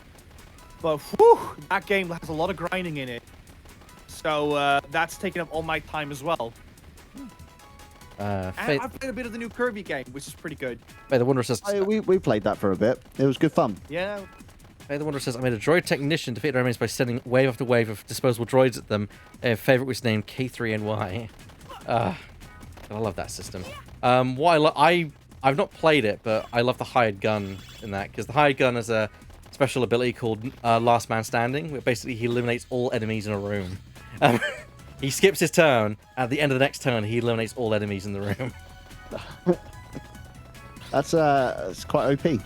It's OP, but he also can only do it one per session. So, Oh, okay. yeah, It's kind of like, last resort kind of thing. Like, Yeah. I'm going to die. I need to do this. yeah. Trying to get some weird Japanese action games on the OG Xbox. She's some surprising amount of. Really? I never thought the Xbox was a great place for those kind of games. No, I wouldn't think that either. So That's There's indeed an interesting one. Mr. Futigo, feel free to share those in Yeah. in the Discords. I'm be curious what those are. Speaking of, I'll shield the Discord. I have got a Discord channel where you can interact with my friends' audiences and also see when I go live. I'll shove the link in there for anyone who's interested. Ooh, I can find out where the You bloody caught hell. my attention, Mr. Futigo. oh, you've also got a bot as well. So enjoy that. Oh dear! Bye bye bot. You know you've Bah, made sick it when him. you get a bot in your chat. Yeah, that is indeed the way. Unfortunately, Yeah. so that is the way. You know you're important if a bot showed up. Excuse me. There we go. Let's carry on. Right there. Where was that? Be gone, bot. Be gone, bots! Lovely stuff. I wish, Liam, do you have the echo? Can you put that on and say that? Yeah. Which one? Be gone, bot. That was a completely wrong echo, but we'll keep it. It works. Boom. Alright, that gives us a bar that we can now shoot me across. I don't remember how many monkeys I've got left to capture. 2 more. Yeah, I remember this stage being a lot of climbing. A lot of climbing. Until you get all the monkeys. Also, very Oh. beautiful location. It's so much color in it for a PlayStation 1 game as well. How long would you say this game is? I don't mean like speedrun strats. I mean like just casually, of course, like you're casually. playing now. Oof, good question. Like 4 hours, 6 hours, 10 hours, 100 hours. 3 to 4, maybe 5. I mean, if you're going very slowly, I'd probably about 6 hours. Because you can revisit the levels and capture the monkeys that you... Because the monkeys don't... You're not just capturing all the monkeys in the level. You are only getting a set amount. There are more monkeys that we've left behind. So the idea is at the end, you can go back and deal with them. And I will say, most people that have played Ape Escape, they don't beat the game, they complete the game. Yes. I see. It is a game that is absolutely worth completing. It's just so much fun. It's worth completing. It's fun. Plus, also, it doesn't take long to complete. I mean, and really in this era of gaming as well, it wasn't like you could go to the shop and buy yourself a next one. You know, you've probably got this for your birthday, or in Nico's case, renting it, and you played it as much as you possibly could until your next birthday or next Christmas. True. It's weird though, because for me, this game feels huge as a kid, and it still kind of does. But seeing Ebac going through it, I'm like, oh no, he's like almost 2/3 into the game. Yeah, by now. I'd say we. Yeah, I was going to estimate how far we are. We are about 2/3 because we're about to get towards what we call the point where it effectively becomes. It switches. Oh, hello. Oh, we've got some flying saucer action going on. It's a tricky bit. Oh, their flying saucer technology is upgraded a little bit. Yeah, we were talking about Turtle Sages. We were talking about the PSP version earlier when we first started the stream. I nearly played that. I nearly thought I switched that on for a change because no one ever does that. It's a fun game, but as I already said, the controls is what makes this game like amazing. And I think the PSP one just lacks it. It's not bad. It doesn't control bad at all. It just the flavor is gone because that's what it's all about when you play this game. Yeah. What did the PSP have? Did it have 2 sticks or just one? No, that is one, and that's the walking stick. Yes. Yeah. Okay. Yeah. So yeah. This. It wasn't great to control. I think they changed it so that wasn't X your attack button then, Nico, or was it that really jump? I can't recall. So the X button became jump, I believe, and then a square, triangle, and circle basically just became mash. So just if you wanted to use the thing, just mash the button. Right. Yes. It's not as unique. No, but it's definitely playable, and it was a launch game on PSP, I believe. Turtle Sages says it's closer to a PS2 style game in terms of, I'm assuming in terms of graphics. Yes, it does. Bit of a visual upgrades. Yeah. I believe Trick Castle was basically the what I'd call the midpoint point of the game when we go to modern times. We are past half the hour, but if you guys are good, we can see if I can get this done in the next half an hour. Yeah, it's fine with me. Nico? Yeah, we can then round it up. Sure. Yeah. Awesome. Yeah. It's good. As long as I'm in bed by 10. That's fine. Then. That's fine. Get in trouble with the missus if I'm not in bed by 10. What I also want to mention, Liam, and I think you're gonna love this, because I presume that everyone has played this game by now, but the final stage in this game is basically like a giant fair, like a theme park. Yes. Oh, that's and cool. You go to every little bit to get to like the final area of the game. So it's kind of like, rather than it being 3 levels you go through, the 3 levels are one giant level. And it's just basically, it goes from, rather than you trying to capture as many monkeys, it's like trying to get to the end of the stage. Which is actually the case with this stage now as well. So rather than you capture the monkeys, now Ebac's task is to get to Spectre. Yep. He's going to try and cheat and jump over the castle walls. I was effective. I'm trying to see, because the speedrun strat for this is literally just to magic your way up this wall. It's Go just for it. The final world is probably like one of my favorite stages in like any 3D platformer, because you get to have, you can go to a haunted mansion, you can go on a roller coaster, you have racing cars, you have Wild West level. It's insane. I did it. Hey, look at this. Look at him go. So I think the doorway, because that the button to activate it, it's just you here. might need to capture X amount of. Oh, no, it's the shortcut up here. That's fine. I'm going to the bathroom for a minute. Be right back. Sure.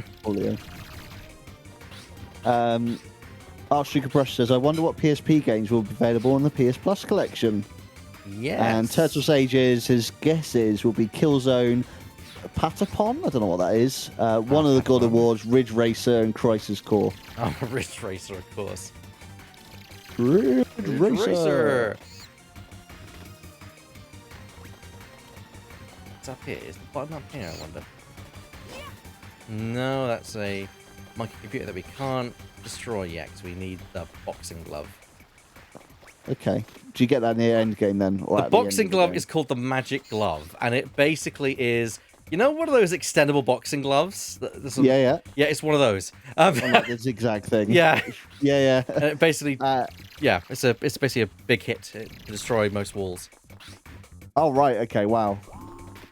Well, yeah, so that's definitely kind of end game stuff. Go back to original levels and get some new areas, new some monkeys. Precisely. Yeah, makes sense. Oh, we're here. We'll capture this monkey. So you're doing the whole level in reverse now, so you can find this button. Yes, I mean, I might even recall where it is. It's just I'm trying to think whereabouts it would have gone.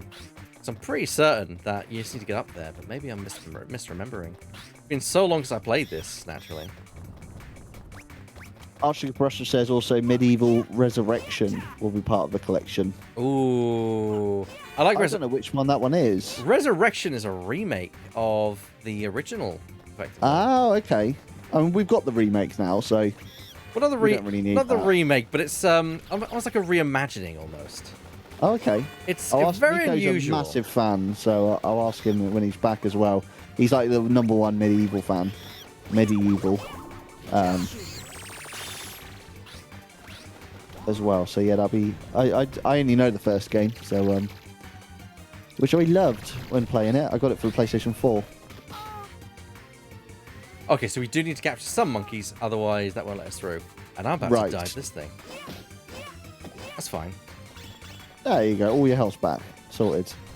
These look like digestive biscuits. Yeah, that's what I was just thinking as well. Yeah, they are cookies. Okay. Okay, so there we are.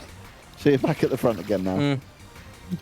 I feel I feel that I achieved something. Yeah. Like I said, I'd never. What you're meant to do if you're speed running this? Obviously, if you get up there must be a way to get to that door. Otherwise, it's otherwise there's no pointless getting up there. I'm gonna go that way. I think. Maybe I'm just misremembering what I'm supposed to do here. Let's get the monkey radar around and see what we got. Hello. Hello. Nico, what do you think of Medieval Resurrection? Oh boy. That's a statement. Yeah. So, I think it doesn't really run well on PSP.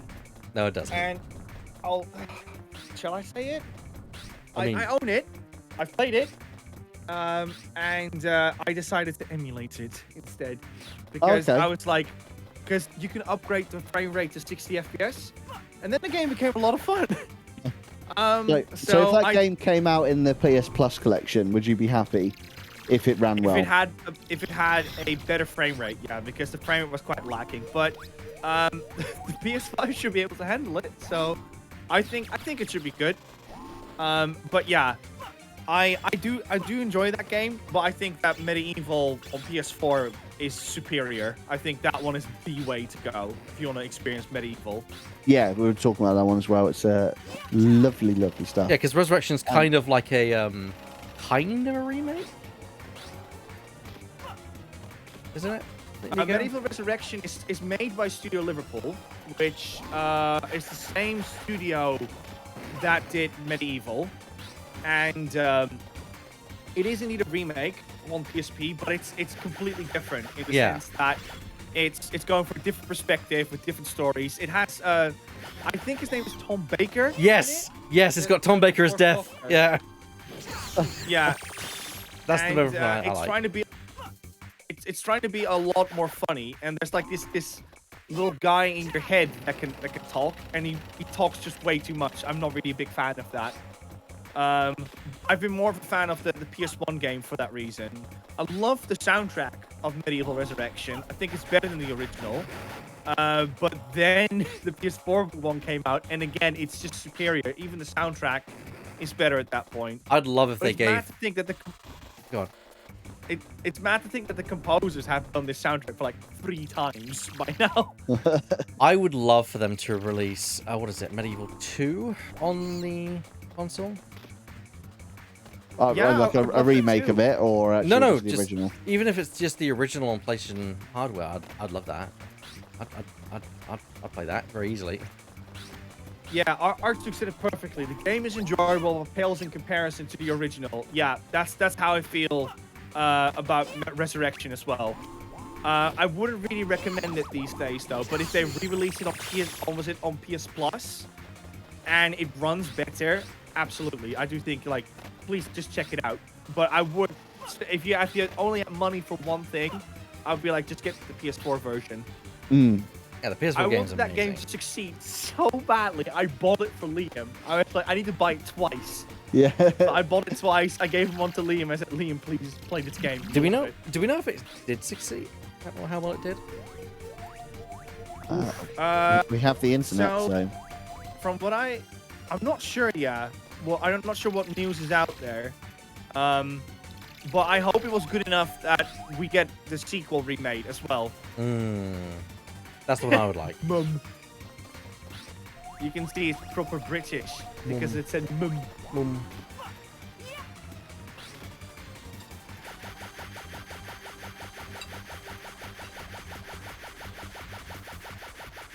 So it got in the top 5 of the sales chart, and that was comparing it. That was alongside FIFA 20, Call of Duty Modern Warfare, and the Outer Worlds. So it did alright that way, but You want to know a tragic story? Go on. So Medieval on PS1 in America had a really rough release. Really? Yeah, do you know what it went against? Go on. It was sandwiched between Xenogears from Square Enix, the latest and greatest RPG that everyone was super excited for, and the other game that came out, I think, on the same day or the day after, was Metal Gear Solid. Oh, ouch. Yeah. That'll sting. That'll sting. Yeah, and that's why in America it didn't do so well, because everyone's like, who made this? I'm sorry, what? I'm sorry, well, Yeah. I'm too busy. I can't hear you over the sound of, or nothing, because I'm Solid Snake. I'm supposed to be sneaking around. Yeah.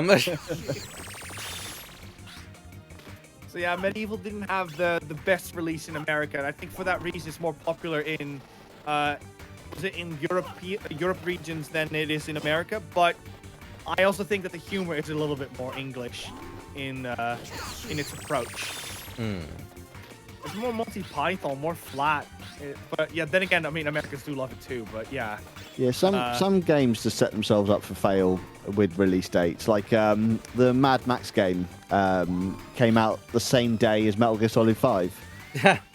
I'm just like, There's no you know, the competition. Mad Max game is quite a fun game, in all honesty. I I've played thoroughly it. enjoyed myself, but it didn't do very well on launch, obviously, because Metal Gear Solid 5 came out. You know, what are people going to play? I was like, what are they thinking sometimes? Well, at least After Mad quick- Max was finished. I have to very quickly Yes. say thank you so much for coming over, Jesse. And yes, we'll check out your doodle in the Discord. Thank you. Thank you there, Jesse. Thank you. All right, so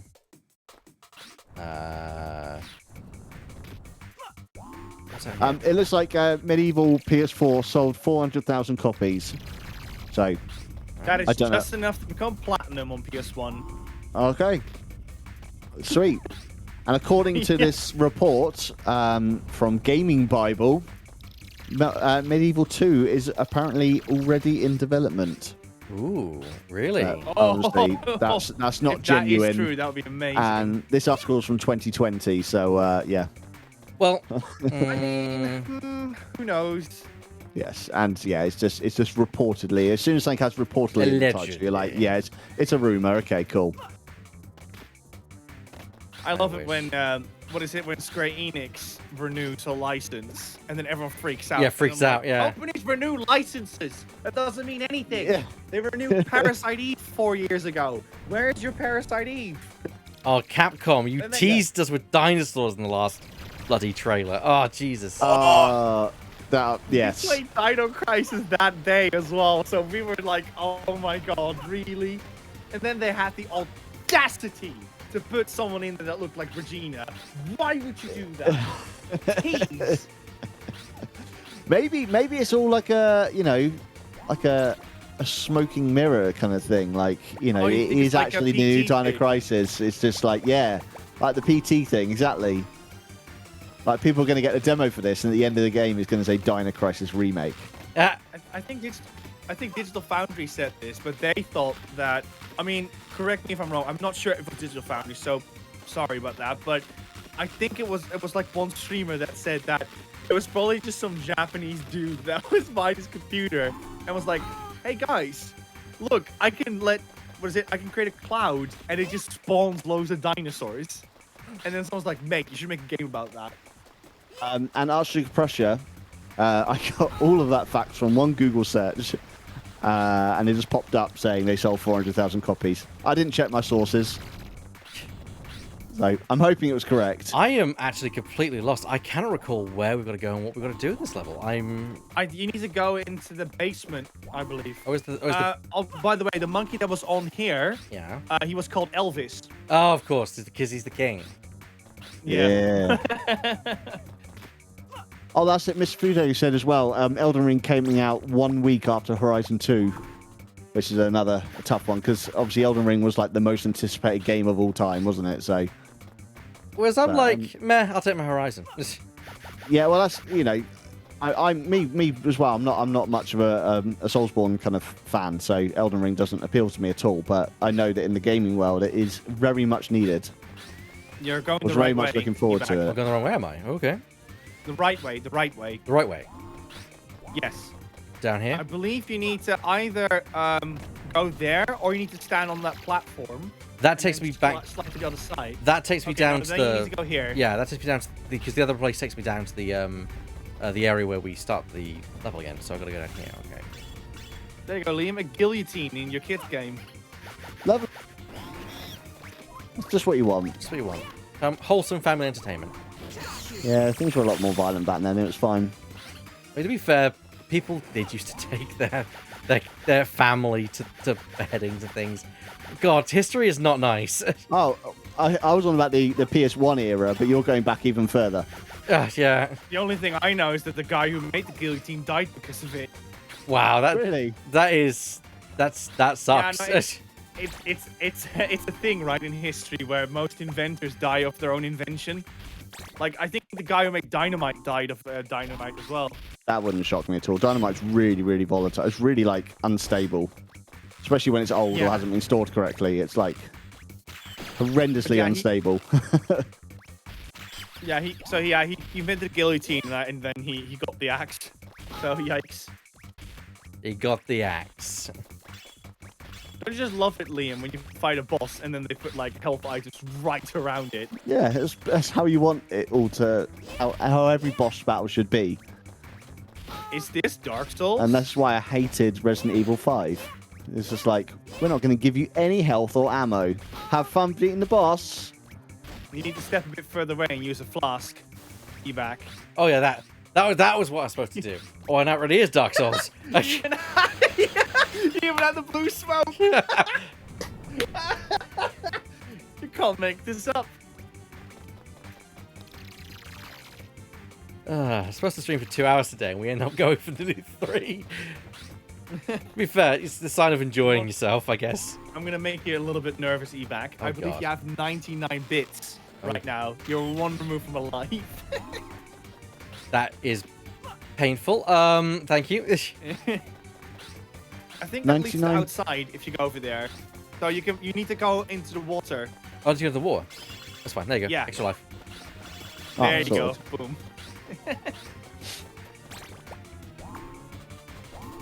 Oh, so you collect those triangle things, and if you get 100, you get a 1-up. Standard video game logic, yeah. Cool. Yeah, that's all right then.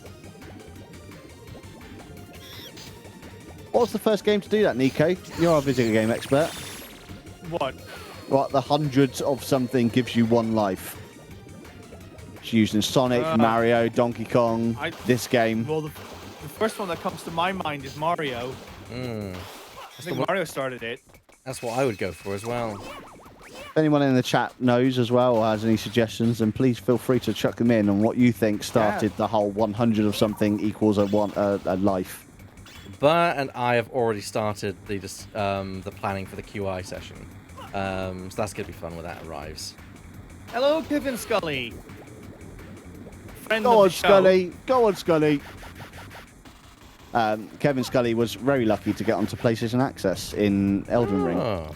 And everyone was shouting, "Go on, Scully!" Yeah, So, yes, that's how I now know Kevin Scully from now on. I have to admit, I actually recently started watching Access content because I used to watch it when it was a show released on the PlayStation 3 back then. Jesus Christ. Yeah, they did that. But then I just kind of dropped off. Then it became a YouTube show, and I'm like, oh, well, I know someone on the show. I'll watch the show again. I Oh, believe it's called just PlayStation TV at the time, or something. That was Something- it. PlayStation TV. And I think as of it might be last year, PlayStation has removed the option of buying videos, so you can't buy them anymore. But Yes. yeah, there was a time where you could spend actual money to watch episodes of them in 2012. That time is long gone. That's not the time anymore. Those were the days. Getting spread fire here from a monkey. Okay, I just need to get back to the starting area. Then Monstrous violence. Archduke Prussia says the 400,000 copies may have related to the original and not the remake on PS4, which is fair enough. Like I said, I didn't actually check my sources. I just read something on the internet, which you never do. So, cool. If you find the actual figure, then please go ahead, chuck it in the chat, Archduke. always check the I'll sources. be quite curious. Yes. Don't be spreading misinformation. That's a bad thing to be doing. It is. Even about medieval remake facts. I mean, that's probably the least damage you could do. I was thinking more like serious things. I like how they painted the chains on the wall, by the way. I think that's quite cool. Yes. Not that games aren't serious business, mind you, but still. Yeah. Oh, the bass on this level just really messed me up. Oh, it's the elevator. Yeah. I was like, I keep thinking, because these headphones are like a quite good quality, so whenever something like that happens, I'm thinking something's happening in the flat around me. Like my neighbour's knocking on the door or something. Or you break in quite often, so. Break in? Yeah, he breaks into my flat all the time. Just does things. Tell me, broken into their flat twice. Tell me it was wearing a domino mask with a cane. And and once was when we hit our goal for shoot past Pluto. Yes, and you scared Rosie.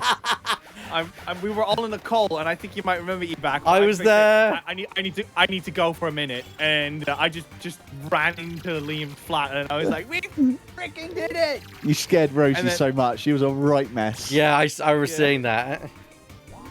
I think there's someone called how did Lee that jet come in here. Yeah, through the roof. Yeah, it's a trap. okay. No, I'm actually glad they actually put a trapdoor above it though to explain how the jet got in there. That's nice. Buzz. Buzz, is your plan progressing smoothly? You're a right old prick. Yes. We have almost Oh, got wow. the entire town under control. Good. The demon eyes really are unsettling. Okay. Mm. Wait, I'm not going to let you go. Spike. Unfortunately, this is not the time for me to entertain you. That's not the accent I would have thought would fit this person. Wait until then. Only if you can play with him and win. The hammer's real. Thanks for exposing your big weak spot. Spectre sounds a bit like the gaming Brit. Oh, I don't actually fight it here, do I? No, I fight that on top of the TV tower. Yeah, that's right. Oh, that's how it got. Wow, that face. But we got left a present. There you go. Can someone put Bort Valley music of Dark Souls 3 on right now? Funnily enough, there's no music right now, which is weird. Oh no, there is. It's just, yeah, I couldn't hear it. The electric was too much. I always did this with the hula hoop. I just ran into him. You know what? That's probably a smarter call. Whoa, bam!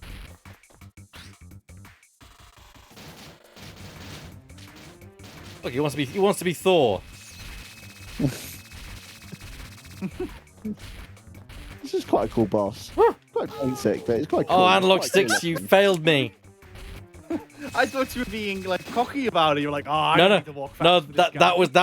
That was my analog sticks being like, yo, I'm gonna slow you down for a sec, bro.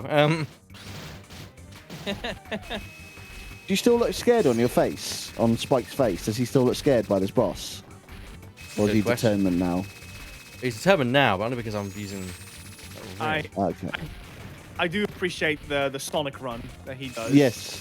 And the slightly sonic noise as well. Yeah, now that you mention it, yeah. That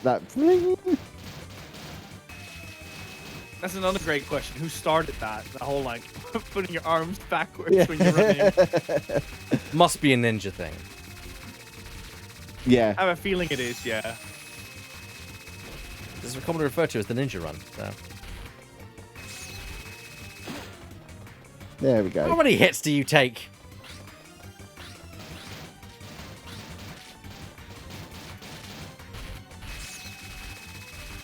I do like this, must say. I like the light coming through the windows as well. It's nice little touches.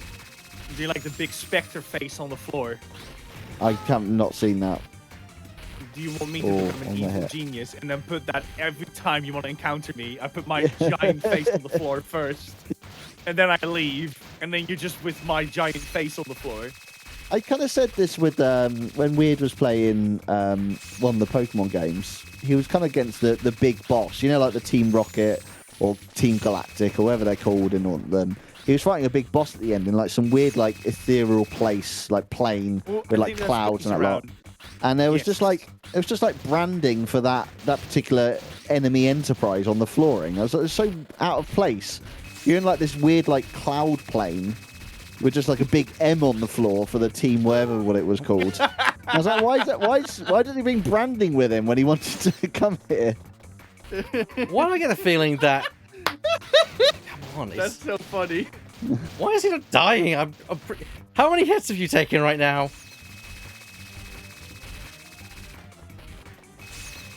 So annoying when the boss itself doesn't have a health bar. I need to check that. Yeah, health bars are king. Yeah, so this is a moment, Liam, where if Evac had a third thumbstick, it would be very handy to have a camera then on that Yeah, one. Yeah. Or like I said, or if L2 and R2 just turn the camera around, would be really handy. I'm pressing like, L1 you know- a lot to update the camera. Yeah. You know, at Final Fantasy 7 in the world map, you can kind of spin the camera around a bit. It's quite a handy mechanic Oh, to have. yes. Oh, he's Yeah, down. I'm very nervous about your health. Oh, he's down. Hey! Well done. 2 minutes Well spare. done, me. I did that. Well done. I think the hoop does do quite low damage, if honest. But I also think there's a bit of background difficulty scaling as well going on. But I don't know. Oh no! I love this touch. I love this touch. Look at that, Liam. Where are they? Oh no! They're gone. That's cool. Oh no! What's happened to them? We're Doctor Whoing suddenly. Yeah. And look, Liam, we're in present day. What? What's going on? Why am I in Japan? I thought I'm British. No, there was a red telephone box there. You're in London. Oh, okay. Yeah, it's fine. Oh god, do you think they might have put that in because it's the PAL version? I'm wondering, yeah. Please help me. Oh my god.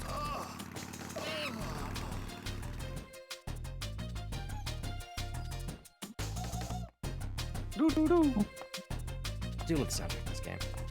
It is no. lovely. Oh, they've broken in. In case you're wondering, Ebac, it is on Spotify. Play it. Oh god. I don't need that because I've got the soundtracks on my iTunes. I believe you have seen the circumstances of the town. While you were gone, Spectre and his gang. Oh have yeah, I attacked love the that they're town. cutting the door. And I love that Katie there is like trying to Spectre's push base it made back by as the well. monkeys in the center of town. They have come to their Maybe I should have made extreme in another this slingshot. town. Yeah. You are our only hope left. With your courage and gadgets, you can stop Spectre. You can do it. We're counting on you. Ah, hey, what are you doing? You Hey, guys. stop that. Oh, stop that. Me coming into Liam's flat. Scaring Rosie. Oh dear me. Well, that's been Ape Escape, and I've been joined by both Liam and Nico. I've had a great time I've had a blast. chatting with you two about this for the last couple of hours. Pretty much just playing the game in the background as we have have a natter about things. Pretty much how I do things with everyone, I guess. Ape Best Escape game. 1, the best game. The best Thank game. you very much. I love this game. I will never grow tired of it. I've talked I'm so extensively. glad Liam has finally seen it. I've talked extensively about what I'm doing, but you guys don't mention what you guys are doing. First yeah. off, well, this is a duo one-off, so we're doing it on 2 sites. What we're going to do with Ebac is we're going to do Gex 2 with him. The sad thing about it, though, is that the first level you start with is a Christmas level, and we discussed this last year that we wanted to do Gex because of that reason. So we thought, hey, you know what? Why don't we do it this year for like the Christmas season? So it's going to take a while, but in half a year's time, we will have you on board, and then we'll do a little bit of Gex 2. I thought it was. I with thought it was you. Deep Cover Gecko. I thought there was one. Yeah, that's the second one, right? No, that's the third one. Pretty sure we said we Well, did it's the the third. one with the it's the It's one all with the Christmas levels, yeah. that's for sure. Yeah. I always get confused with this. Rosie always corrects me on it, but she's not around right now. But yeah, we're doing that. So that's gonna take a while, but I'm very excited for that. And Liam, do you have any other announcements that we're gonna do? Maybe something on a Sunday at some point? Yeah, I mean, Sunday we've got lots of things planned. We've got a Skyrim 12-hour playthrough for Rosie's first ever world in travel exploring Skyrim, which is going to be amazing. I have to be there for that. What time is it?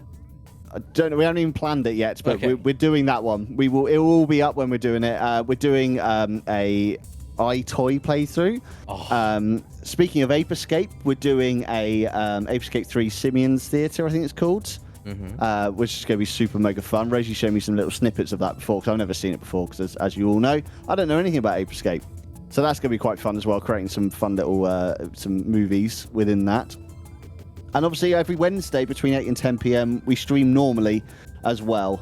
We're doing Dino Crisis 2 at the moment, which is a joy to play, because I haven't played it in many, many years. So yeah, good fun. Good fun.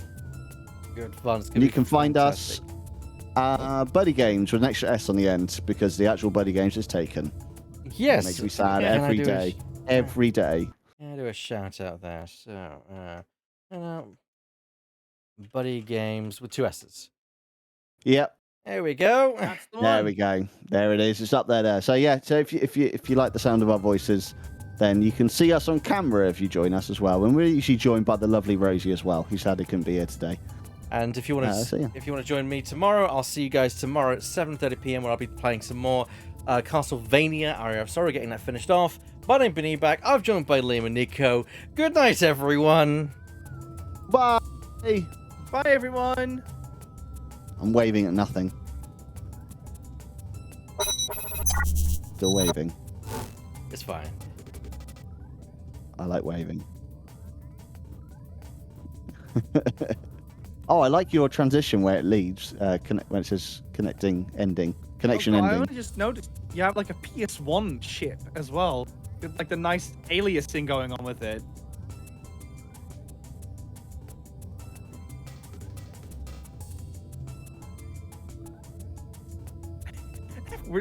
The mics aren't muted.